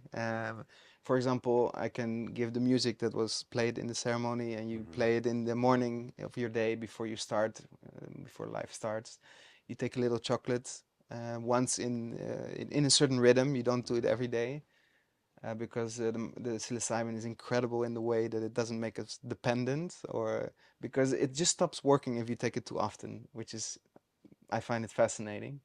So you have to respect also certain rhythms and certain doses, that it will be a smooth and light experience that you can just do everyday life. You don't feel afraid like, oh, can I still drive a car? Oh, can I still manage crisis situations? It's really about creating a relationship with the medicine, so you will actually be able to show up much more to these crisis situations. For example, you're more present. Yeah, but it's a nice attitude towards it. You have something that maybe can enhance your spiritual journey, or maybe giving you can give you some clarity of some of your emotional issues, but you show up to work with it Yeah. and to create enough of a respectful approach towards the medicine Mm. that you will meet it halfway, and yeah, you will take it seriously in a way. Yeah, Absolutely. yeah. Yeah, and for me, if you would ask me what it means for me, this microdosing or these bigger journeys, it's activating a certain, I call it wisdom of nature, because we are part of that, you know, we have it inside of us somehow. And this medicine, as it connects to the serotonin receptors in our brain, for me, it feels like they activate that connection to bigger cycles of I don't life. think I have ever had an insight, ideas yet, like concepts, yeah, Mm. but emotional insight that didn't feel like it was already there. Mm. Like this thing that is ancient. Like I don't find any time in my life that I got wisdom that was new. Mm. Yeah. It was always there, yeah. Yeah. It's just something that you uncover, you Yeah, clean up the this is a nice layers, yeah. word that you're using, the uncovering. This is a Mm-hmm. very that resonates deeply with me, because it's uncovering what is there. And what for me, for example, in these practices that I guide people in the microdosing experience, Mm-hmm. it's I developed a practice for myself, which is basically invoking the qualities of the elements. So, for example, if you have the wind element, it's for me, it's a playfulness, it's creativity. You know, the way that it touches your skin and it plays with your hair or with your Mm-hmm. clothes. So it's basically, Keep talking as I yeah. close the window to the wind element. For the wind. I'm just hearing it. Yeah, so it's the playfulness of the wind, and it's also the breath, no, that gives us life. It's connecting us in small bits and pieces to, ah, yeah, the breath is there. It's the life energy circulating, and you can remind yourself that it's happening. And then you have the fire element, of the transformation, but also of the inner fire. I connect it, for example, to my passions, because I feel my inner fire is really burning when I talk with Mm-hmm. you, for example, now about my Mm-hmm. passions. It's yeah, it's the fire element that is doing its work within me. And then, for example, the water element is more connecting to feeling and emotions and to flow. Water also carries a lot of wisdom in itself, which is a whole Mm-hmm. another discussion. um, And somehow the mushrooms have been in contact with all the elements yeah, and then the for earth eons. Yeah. to Mm-hmm. ground us into the body, into our purpose, into our ecosystem that we're part of, into life which birthed us, in whatever way you want to see it. We basically disconnected from this as a bigger whole, as a modern society maybe, but we come from the same place that everything is coming from all Mm-hmm. around us, and we come back to it as well. We will be the earth again, Yeah. we will be disintegrated. So once you, yeah, once you can invite these qualities, this is what a lot of people that I guided, they reflected this back, like these qualities come up. Mm-hmm. And this is amazing, because they can be a very strong fundaments to just confront life. And you said it can be part of a spiritual practice, can be part of, can be very practical. Even if you have a certain goal in life, I don't know, with work or with whatever it is, you can say, I want to invite this in more, and the microdosing opens up your system more to it. But it's when you just take the microdosing and you don't give it the intention, it might also bring up deeper layers of yourself that are a Mm-hmm. bit uncomfortable. But as it is so small and tiny, and you use the intention, you open up your system to that intention that you just said, and then it can really work its magic, but in subtle ways. So it's not like, pats, Yeah. boom, tomorrow my life is changed. No, it's it's basically an invitation for us to slow down and to not expect. Also, because if your life is changed tomorrow, it's because you change it. Sure. Nothing is gonna be by Yeah, magic. but Yeah, it's a it's like path. you will have to do the thing Yeah. that changes your life. Yeah. Yeah. No, but I like very much at least the way you describe. I was never part. I'm too young to be part of the first wave of the psychedelics in the 60s and 70s, and then I didn't pay much attention. And I've been, yeah, like an occasional. I find interesting to resource to psychedelics in special moments. Yeah. But this renaissance of the psychedelic medicine that in some people is kind of like the hope for the new world. I didn't see it that way because I saw elements missing, and one of I'm very pleased the way you describe, because some of the elements that I saw missing is first attention to the individual. Many of these ceremonies happen in big groups, and there is Yeah. no way that no one can know where people are, and people can go into very deep places. So I think having small groups or even individual treatment, small groups, is very good. And then one of the things that I have experienced, not just with psychedelics, but sometimes with yoga or meditation retreats that make people go very deep, is that then on Monday they go into their lives without that scaffolding and that structure of integration, and people end up in places that they don't know how to get out of sometimes. Yeah. So I think those two are very important, and then this clear intention to bring it somewhere. Yeah, beautiful. Yeah, it needs a framework. It needs a proper set and setting. This is always, if And you if don't have that, then you might have a bad trip. yeah, but set and But if not, setting is kind of like the minimum yeah, required. yeah, But then, yeah, I think for when you're young and you do a couple of happy moments, yeah. But if you are actually gonna use it, you have to get a little beyond the set and setting and yeah, really carve it into an intention, use it yeah, with practice, integrate it in the rest of your spiritual life. This thing that you go to nature, I think, is amazing because nature has such a teacher in itself. Yeah. it's remembering us that we're part of that, no, that we're Yeah. coming from that.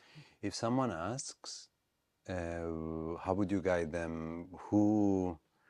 Is more of who needs microdosing and needs a proper trip? I suppose it's when Uh, people come, but if I someone mean, I'm comes to always you and consults you, what would be your recommendation? the more gentle experience is always the microdose. It's anyways my favorite one because it's so, yeah, it's just working its magic in very small moments, which I think is always it lands deeper into your system.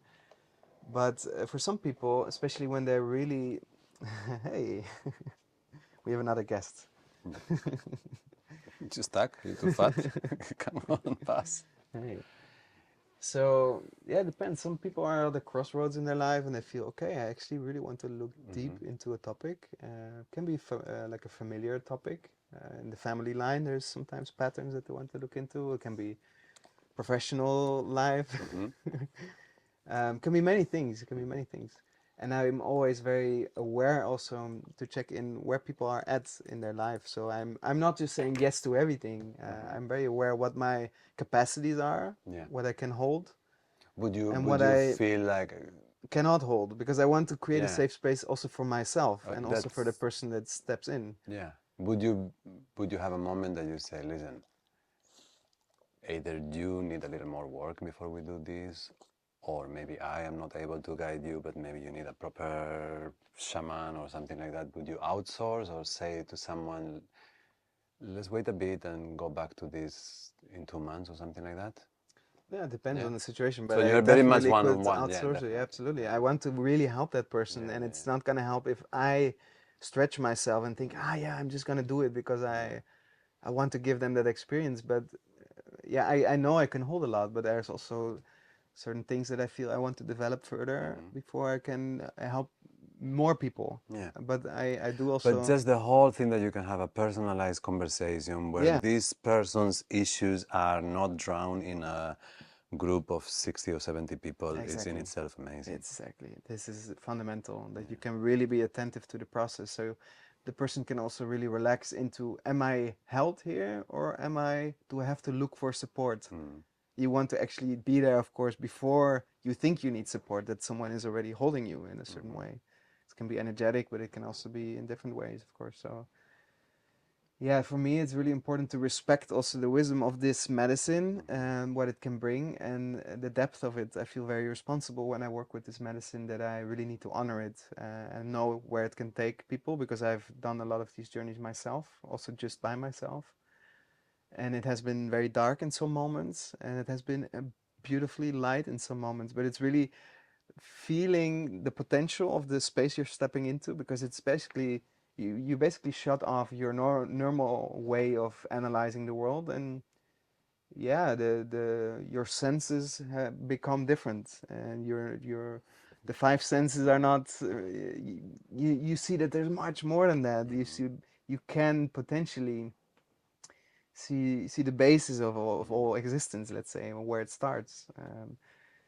But yeah, sometimes it's a very emotional experience. For some, it can be different all the time. Some people have very visual experiences. Some people don't feel much, but a lot of is happening in their bodies. So, but it is a pathway in to introspection and to feel through certain layers and to work with. You're basically creating of your brain. You're creating clay out of stone, so you can mold it further. And if you commit to that process of molding it in a way that really holds you, then it can bring a lot. And if you just use it and your brain becomes moldy and it shapes in a certain way to reconfirm a certain trauma, for example, it can be really tricky as well. So this is where the intentionality is fundamental. Intentionality and to a certain degree practice. Like many issues in life, you only walk through them by walking through them a little bit every day, and that in one way or another you need some support from your own. It could be a friend, it could be a psychologist, Accountability it in a could be certain way. yeah, but at the To be same time witnessed. to be witnessed, and then to also have your own rope to climb. Yeah. Yeah. It's always, yeah, it's exactly, it's always about this. It's never to become dependent on the medicine or on the person that helps you. It's really, how can you cultivate tools yourself? I mean, and this requires practice and sometimes accountability partners. And this is where I sometimes guide people also in other trajectories where I feel I can help them, of course, but just to witness them and to see the potential in them if they don't see it themselves. Even that can be a crucial piece in just looking Well, at the yourself from a same different as perspective, you know? yeah, because also the same as before you were saying, I can imagine that ecosystem growing. Then it's easier for me to put it into motion. Yeah, So if yeah, you can imagine a person becoming, yeah, you can be the catalyst or the bridge for that person to imagine themselves in that position, yeah. and then through your guidance and the guidance of the medicine, at least be able to begin to envision themselves in that place. Yeah, and sometimes it's even the guidance of a team. I mean, I also have, for example, a partner that is really good in working with people in very deep topics of their life. Like she's a proper therapist. I'm not a therapist. I can guide people in certain ways, and in certain ways I can't, and I'm very aware of that, and I will always communicate this. So there's a certain safety, like what is there to be guided and what is not. And that is such a good element of safety that someone tells you, if I see my limits reached, I will tell you. Of course, it creates So, more safety for me of course, also. yeah. Otherwise, it's very difficult to. Yeah, because if someone is going to carry or be able to accompany you all the way, that's a huge responsibility. If then Yeah. they fall short, yeah. Especially with certain things, yeah, Whew. yeah. Yeah, especially when it's substances that you're not really familiar with, for example, then it can be. Yeah, you need a certain framework and someone that is familiar with it to hold you in it. And then through this, even though we talk people, within the people, you're moving towards men. That's one type of people that you're working with, Yeah, the three-legged ones. yeah. Let Three-legged. me see if we have enough battery for this. Hello, everybody. Yes.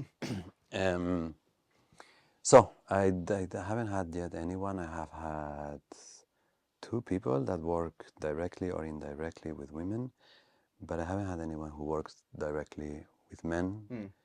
What do you see in men? Where are we at? Wow, that's a big question. Let's Um, say your age group. let me just start with myself and how I Yeah. came to this work, because I think this is always the most powerful way, or just the most humble way, also to say what I see in myself, being a man. At some point in my life, I was here in Algarve. After a few years that I lived here, 2 3 years, I was part of this little men's group, and I had a calling for that. I felt, oh, that could be interesting to go a bit Hmm. deeper with men, and somehow at some point it didn't work anymore, and it fell apart a bit, and I felt like, what went wrong here? What were the elements that did not make it sustainable? And then at some point I started writing them down for myself, like which would be the elements that I would need for a container, that there is a certain attention, and I would even call it sacredness, no? That you Hmm. commit to that, and you keep everything what is shared in that circle. You keep it there. You have accountability in terms of if you share about a certain process that you wish to introduce more into your life, for example, there's a whole group that reflects with love, like, hey, where you're at in Hmm. that process, not to judge you, but to say, hey, we want to lift you up. And there's a certain respect, and just being with someone's story and being with someone's sharing, for example, but also connecting through. I always like the element of connecting without words in certain practices, and I introduce also practices of Kachaliza, of my partner, of the slow sex movement, Hmm. which are always just practices to connect with yourself, with your heartbeat, with your breath, with your body, first of all, to just feel, where am I at right now? And from that place, can I connect with the other one? And it can be through very simple practices, but without words is mostly the most crucial way of shutting off the brain and the rational thinking and the judgment and the all the programming that we usually take, especially when men meet. It's often the case that we are in a certain way, and I don't want to generalize it too much, but competition is in some way very ingrained in modern society between men, that we have to compete, and it's very individualistic, no, that we are programmed. And what the antidote to that is, because it can create a lot of, yeah, just loneliness. I mean, let me quickly just touch upon a topic that is fundamental for this piece. A lot of men are suffering in silence. 80% of all suicides in the world is men. So they don't share. They don't feel that they can be vulnerable with other people to actually share what is on their mind. And sometimes it's, I mean, I lived in the Netherlands for a long time, and every time around November, December, I traveled a lot with the train, no? We have public transport that is well organized. And every time again, someone jumped in front of the tracks before the holiday season because they felt so lonely and the days were getting shorter. So apart from everything that I feel, And usually it was a man. Yeah. usually was a man. These are the statistics, no? Worldwide, 80% is men, because we have the tendency as men to keep for ourselves and to not show that we're struggling, because we have to hold up and we have to be strong and we have to, yeah, somehow pull through to show that we are strong. And it's difficult. I mean, there's a lot of exceptions to this rule. I'm really not saying that this goes for all men, but the vulnerabilities are sometimes very difficult to Hmm. touch upon. So what I cultivated for myself, at some point I spoke the invitation to a bunch of men that I felt a connection with, and I invited them, like, hey, I want to create this circle. These are the key elements that I envision. What does this resonate with you? And then to my surprise, I think I invited 13 men or something, 14, 12 committed. And they all said, let's do it. So, Let's meet so monthly. the need is there, the Yeah, desire is there. yeah. But it needs a proper framework where it is accessible and at the Yeah. same time it has a depth.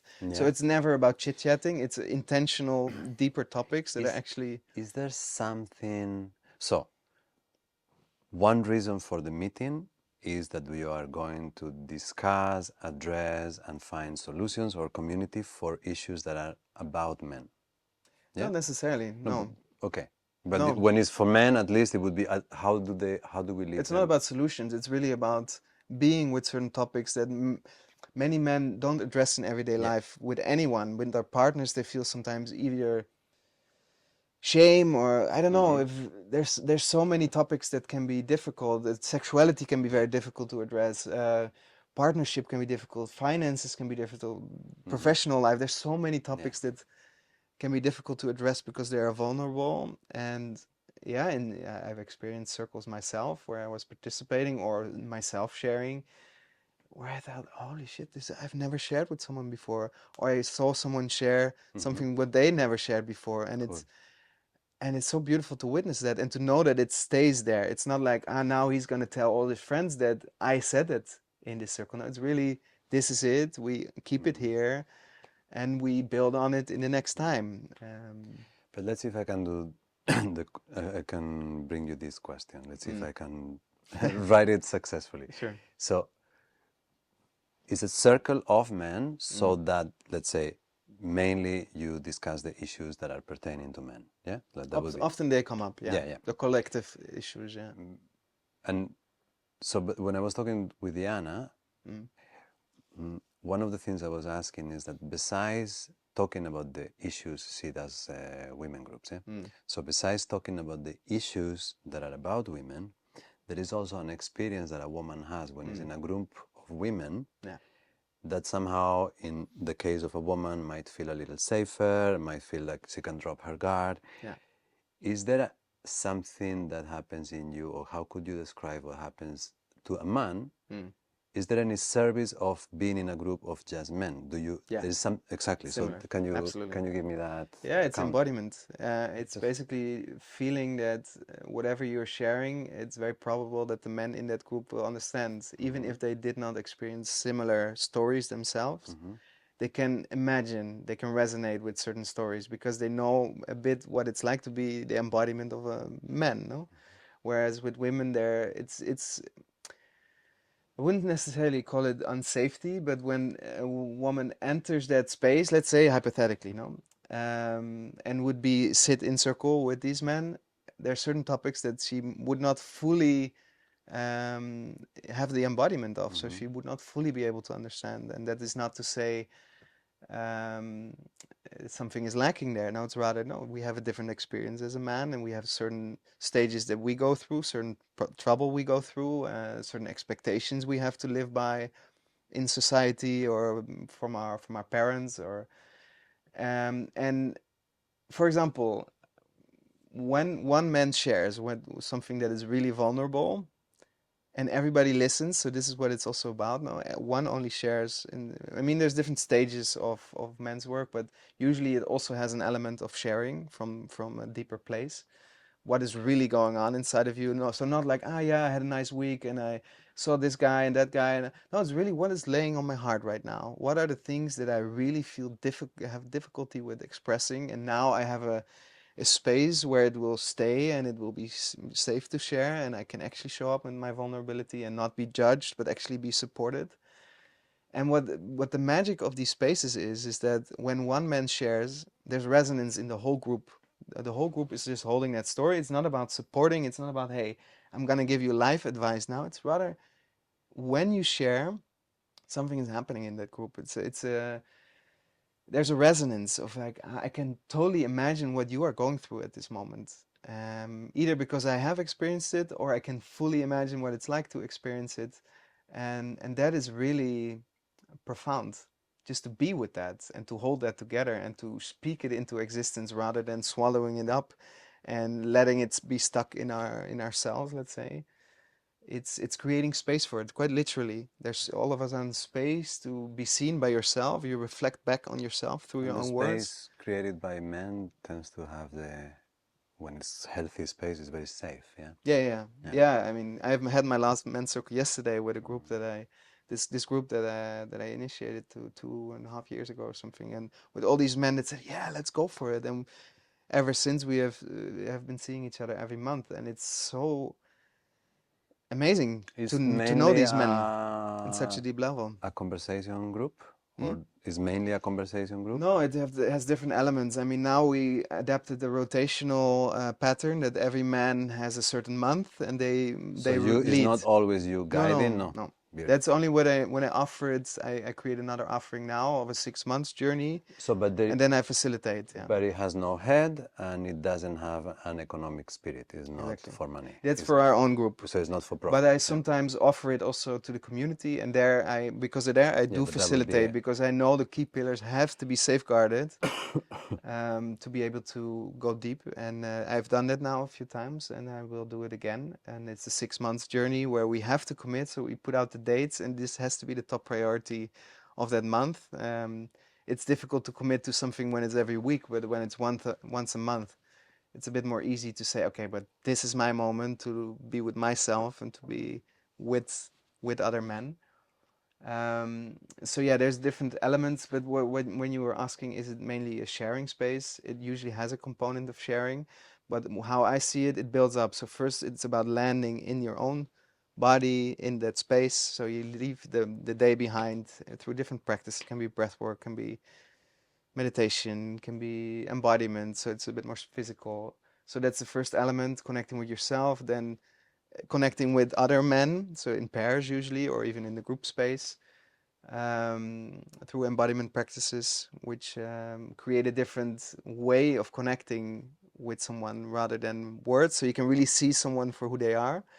And by doing so, you shut off the rational mind by constantly making these judgments of like, why is he dressed like this? Why is he saying this? Why is he doing this? Because often this is where it starts, where we already shoot into judgment and disconnection rather than how can I find the sweet spot to actually be with you in a loving way. And from that space, usually when the group space is really established, it lands into an element of sharing because then everybody has more of a feeling like, okay, I've seen you now, Mhm. now I can open. Yeah. Because this is what I even observed this in kids, because I've also facilitated certain events for kids. And what works best is not to sit down. Women have more the tendency, like we have a circle, we have whatever it takes, we make a ceremony, and have more the tendency of sharing more easily also about their Mhm. emotions. But often what I've analyzed myself firsthand is boys, but also men. It works better to first have a physical activity or some embodiment practice to open up and to then sit down We and did that ourselves as well, no? yeah, Before this, we went for a walk. yeah. Yeah. And with boys it was okay, we build a hut, and during Mm-hmm. this building process these topics come up, Mm-hmm. the vulnerable topics of Mm-hmm. what really moves them in that phase of their life. So I asked this question to her, so I ask it to you. What is something that if from these groups, if women could have a look into the group, what would they see? What would be like 2 or 3 important takeaways from being surrounded by men? I could ask you what other men could think, but I think we still carry such a polarity between the genders, yeah. mm, So, what would be useful that was known about men, so the mm-hmm. relationship between men and women would be a little more And it's an amazing question. fluid? It's a very deep question, and there's a lot to Because to we respond to that. hear a lot, yeah, about Yeah. women who are not understood by men Mm. for very good reasons. But it can be the other way around as well, Mm. yeah? Like there is certain things about being a man that maybe are not fully understood by women. Yeah, and again, I would like to start with my personal experience, what it has done for my relationship with my partner, with Katalisa.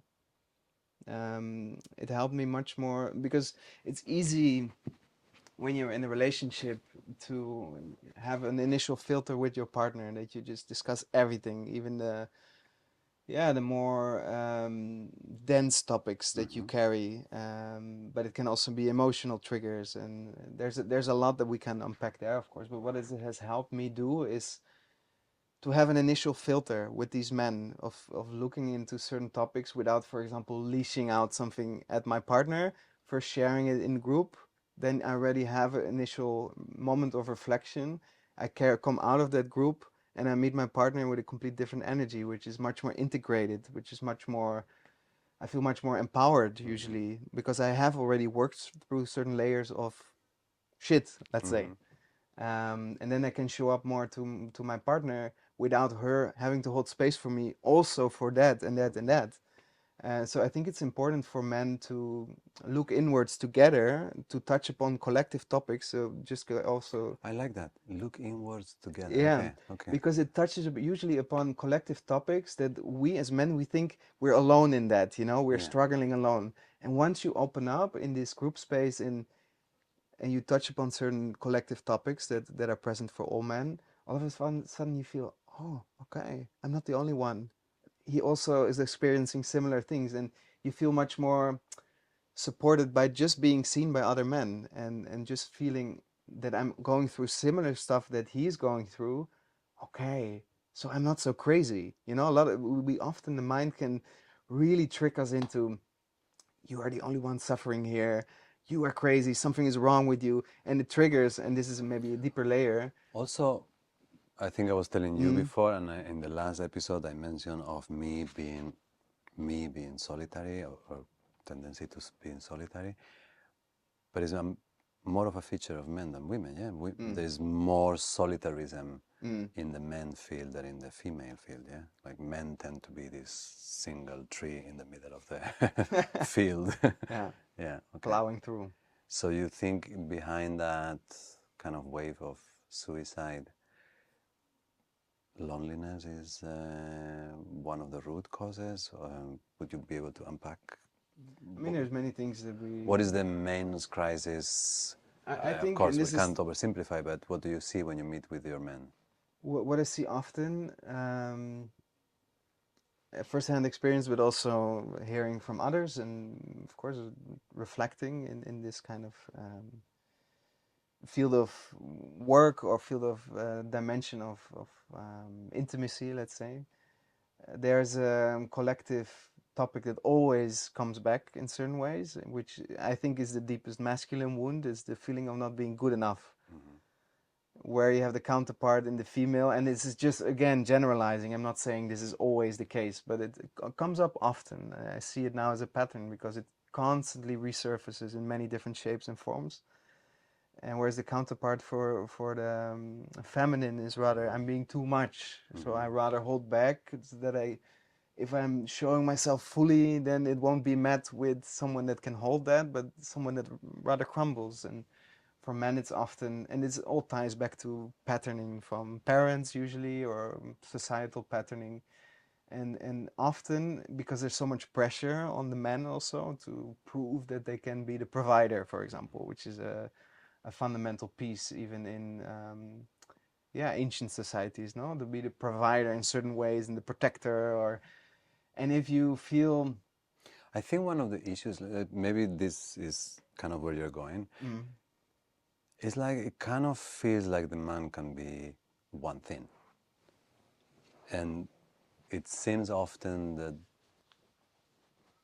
there is more permissiveness, at least at the moment, for the woman to be a bunch of things. mm, And the man is like either you are this kind of man or that kind of man. mm, But maybe that sense of allowing many colors from within out is complex for men because it makes them feel unstable or unstructured. Could that be? And then it kind of it pushes to be the one type of man, could be. I mean, limiting. what I think is also an issue, at least for me personally, even, but I also see this again in many men, is there's not so many healthy role models in society. Like, who is really someone that you can look up to in terms of they're taking responsibility for their life in terms of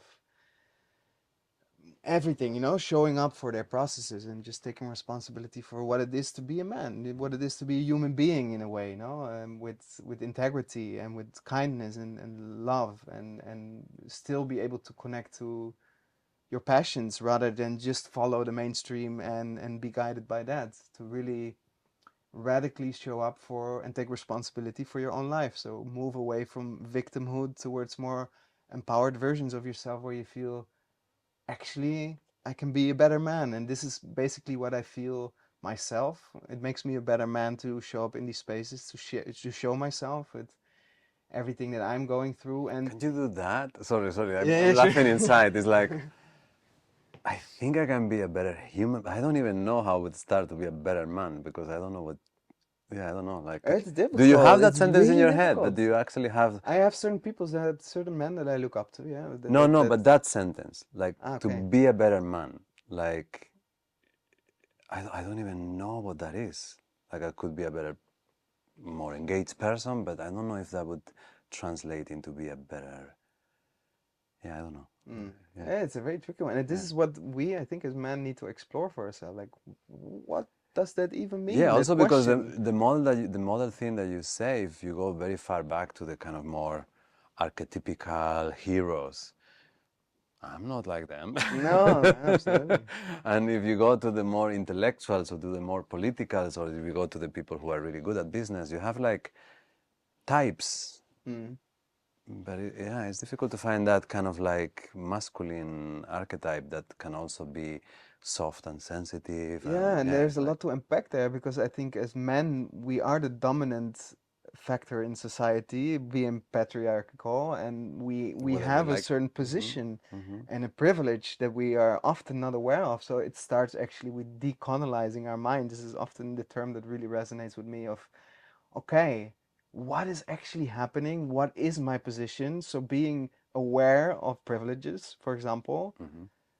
first of all, it starts with me being a white person. No, there's a lot of colonization of my mind by being Hmm. just that, having these Hmm. experiences as a white male in European society, and unpacking all of that. Where does it come from? Where does these differentiations come from? Why did we create them into the world? Why can we not live more in equal terms? Let's Is say. this a type of conversation that you could have in your main group Could to be, talk could be, about these kinds of things? could Yeah. be. Yeah, Hmm.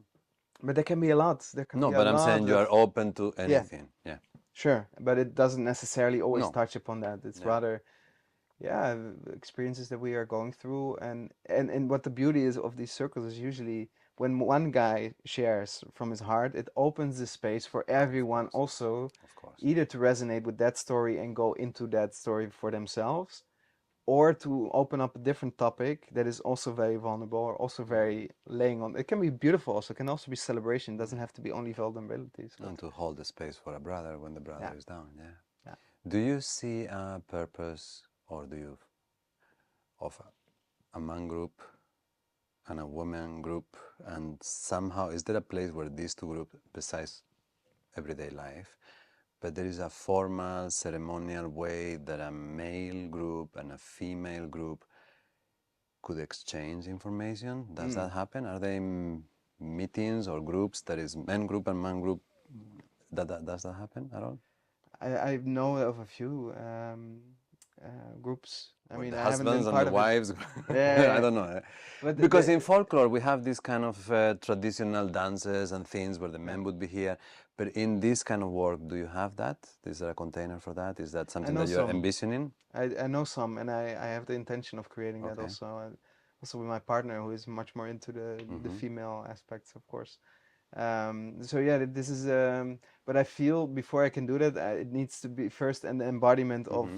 this masculine feeling, what it is, and what is a standard that we want to cultivate for ourselves. What are our qualities that we want to cultivate for ourselves? Because the patriarchal society doesn't really give us good examples that we can really feel like, oh yeah, that is a man that I really want to Give me cultivate. three, two or three men that you like, that you can like. We talk about it, but do you, I I know mean, there are no models, but do you have?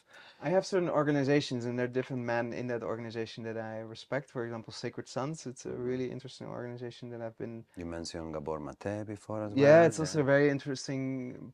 It's a one perspective, but I yeah. have certain role models, examples of people that embody something that Uh-huh. the moment they start speaking, you feel it's not just speaking, it's coming through them. It's kind of a download that it's just, and I always respect men that I see that have that embodiment. I have it with a guy, Miguel Sevillano. He's deeply into men's work as well, Mm-hmm. and I've been in a space with him, and I felt it with him.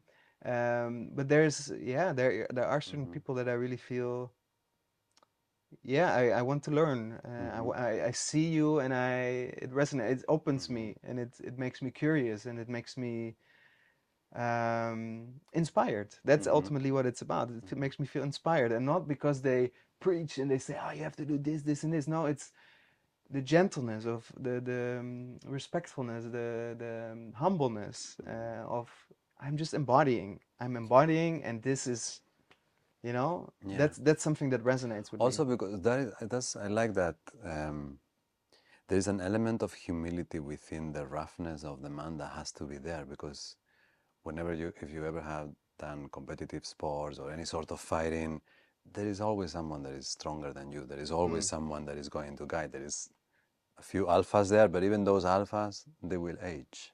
mm. So how does the element of humility live through your masculine life is a beautiful subject, because I Yeah, think absolutely.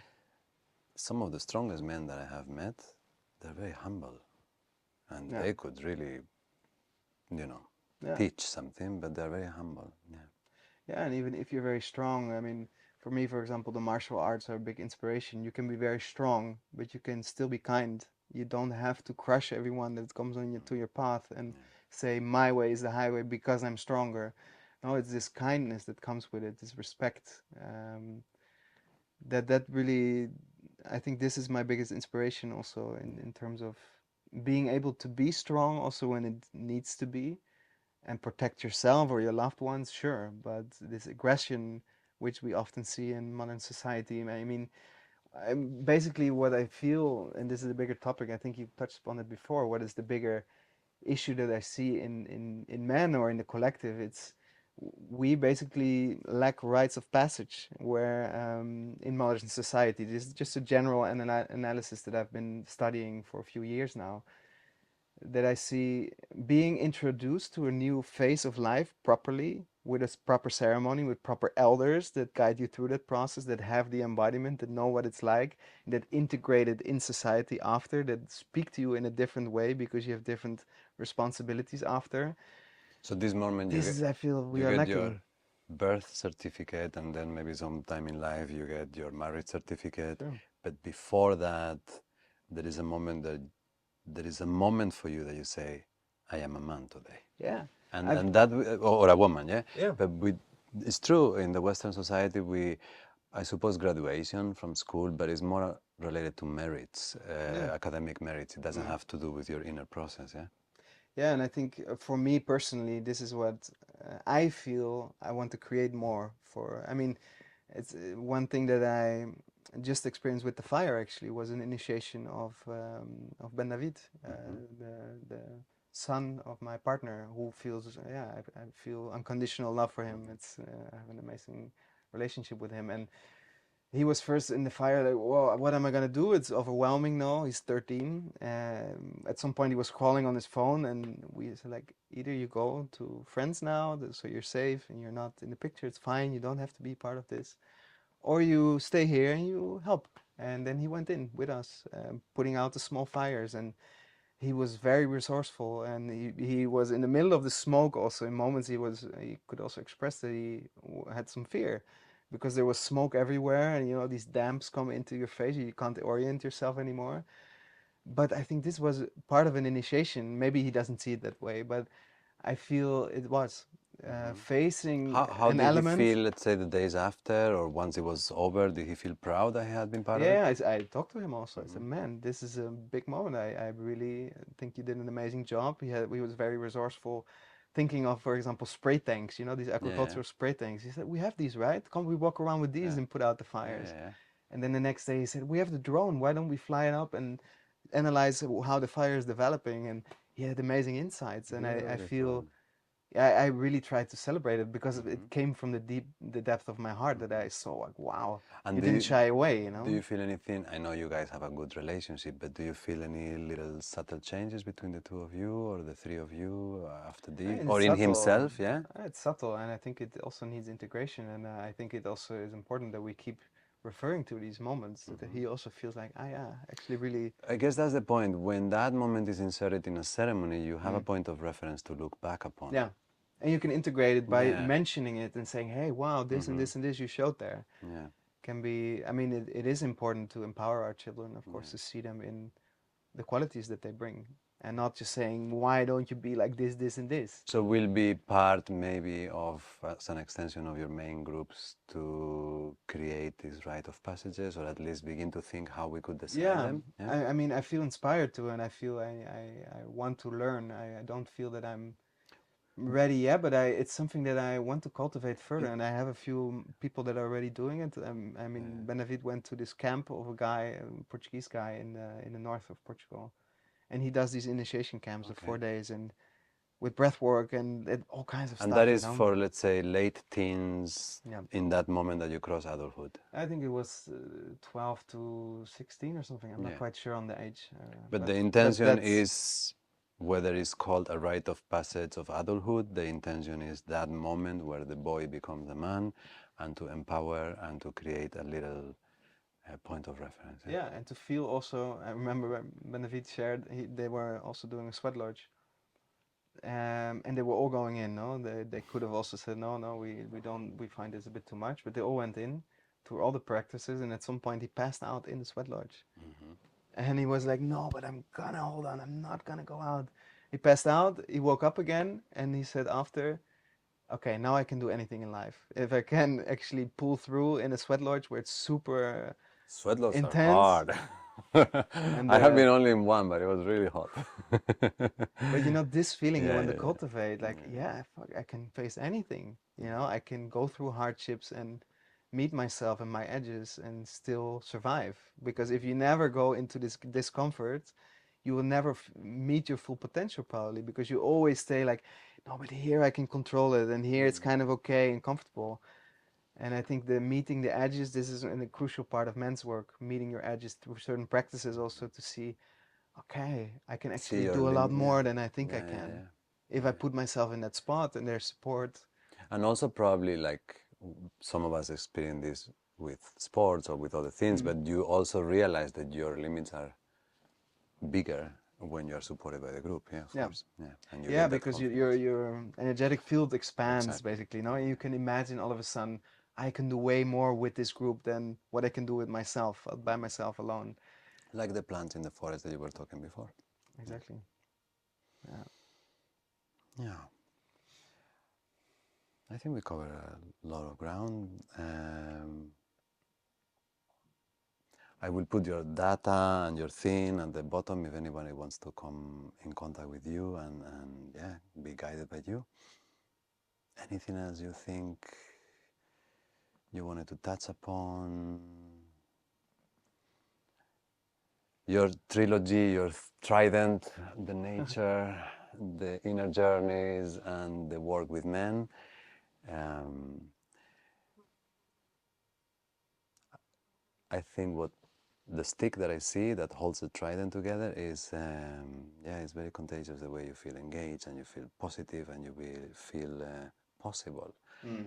which I think is a feeling that is beginning to become rare to see people that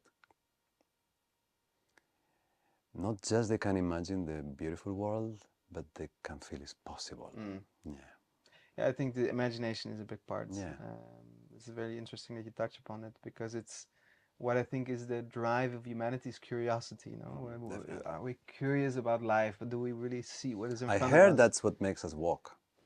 Like you go into four legs and then you just the curiosity. Can I see heard more? actually that's Yeah, could be.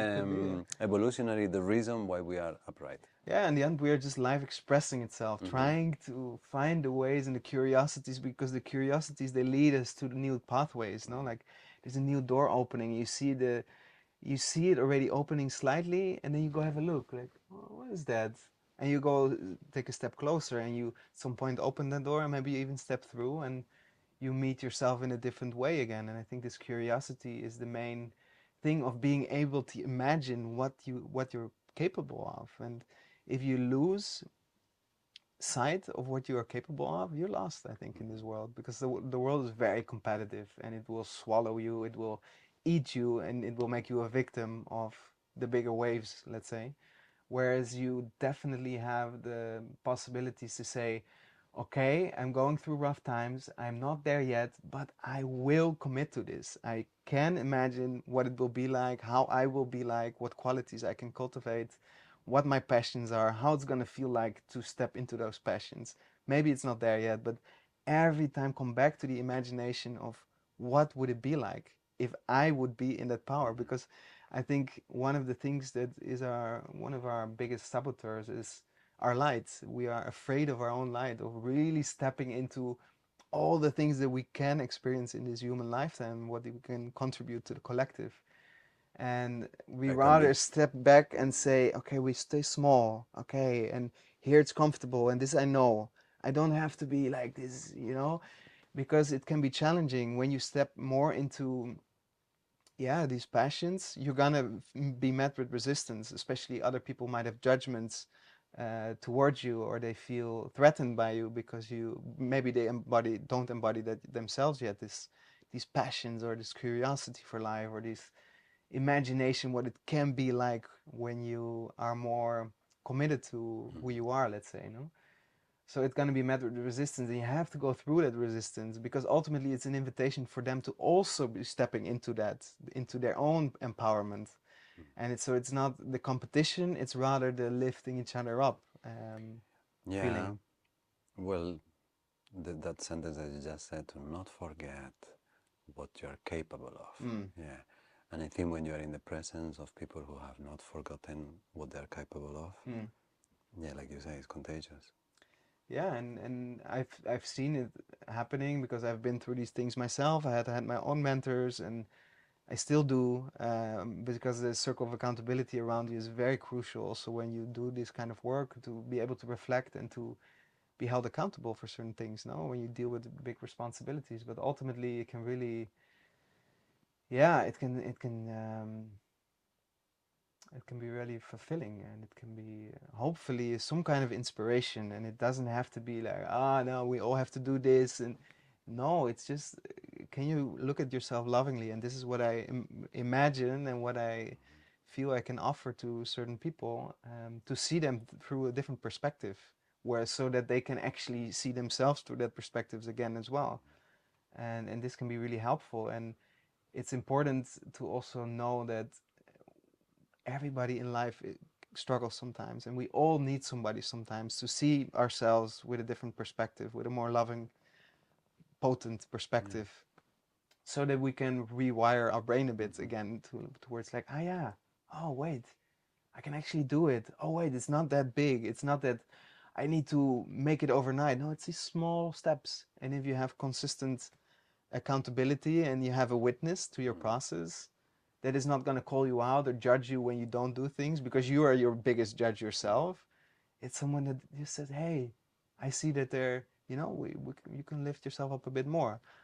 And I think this is what I hope to do. And I'm not saying that I will always be able to do that, but this is my intention, and Yeah. this is where I hope I can Yeah, and it's beautiful. support. Sometimes you might think that you break your your loneliness. You're looking for a friend. Yeah. Mm. But you might not have that friend, and then this group, this situation, this network can actually be the friend for that moment, and allow you to have a step to, or a trampoline to step up for Mm. that struggling moment. Beautiful. Thank you very much. Thank you. Mowi. Can you push the button, Moe? Your assistant. Thank you, Mattis. Thank Thank you you. for coming. Yeah, thank you as well. Mattis, um, yeah, I'm very bad with saying goodbye, so I just cut this. Thank you, Thank bud. you, Mattis.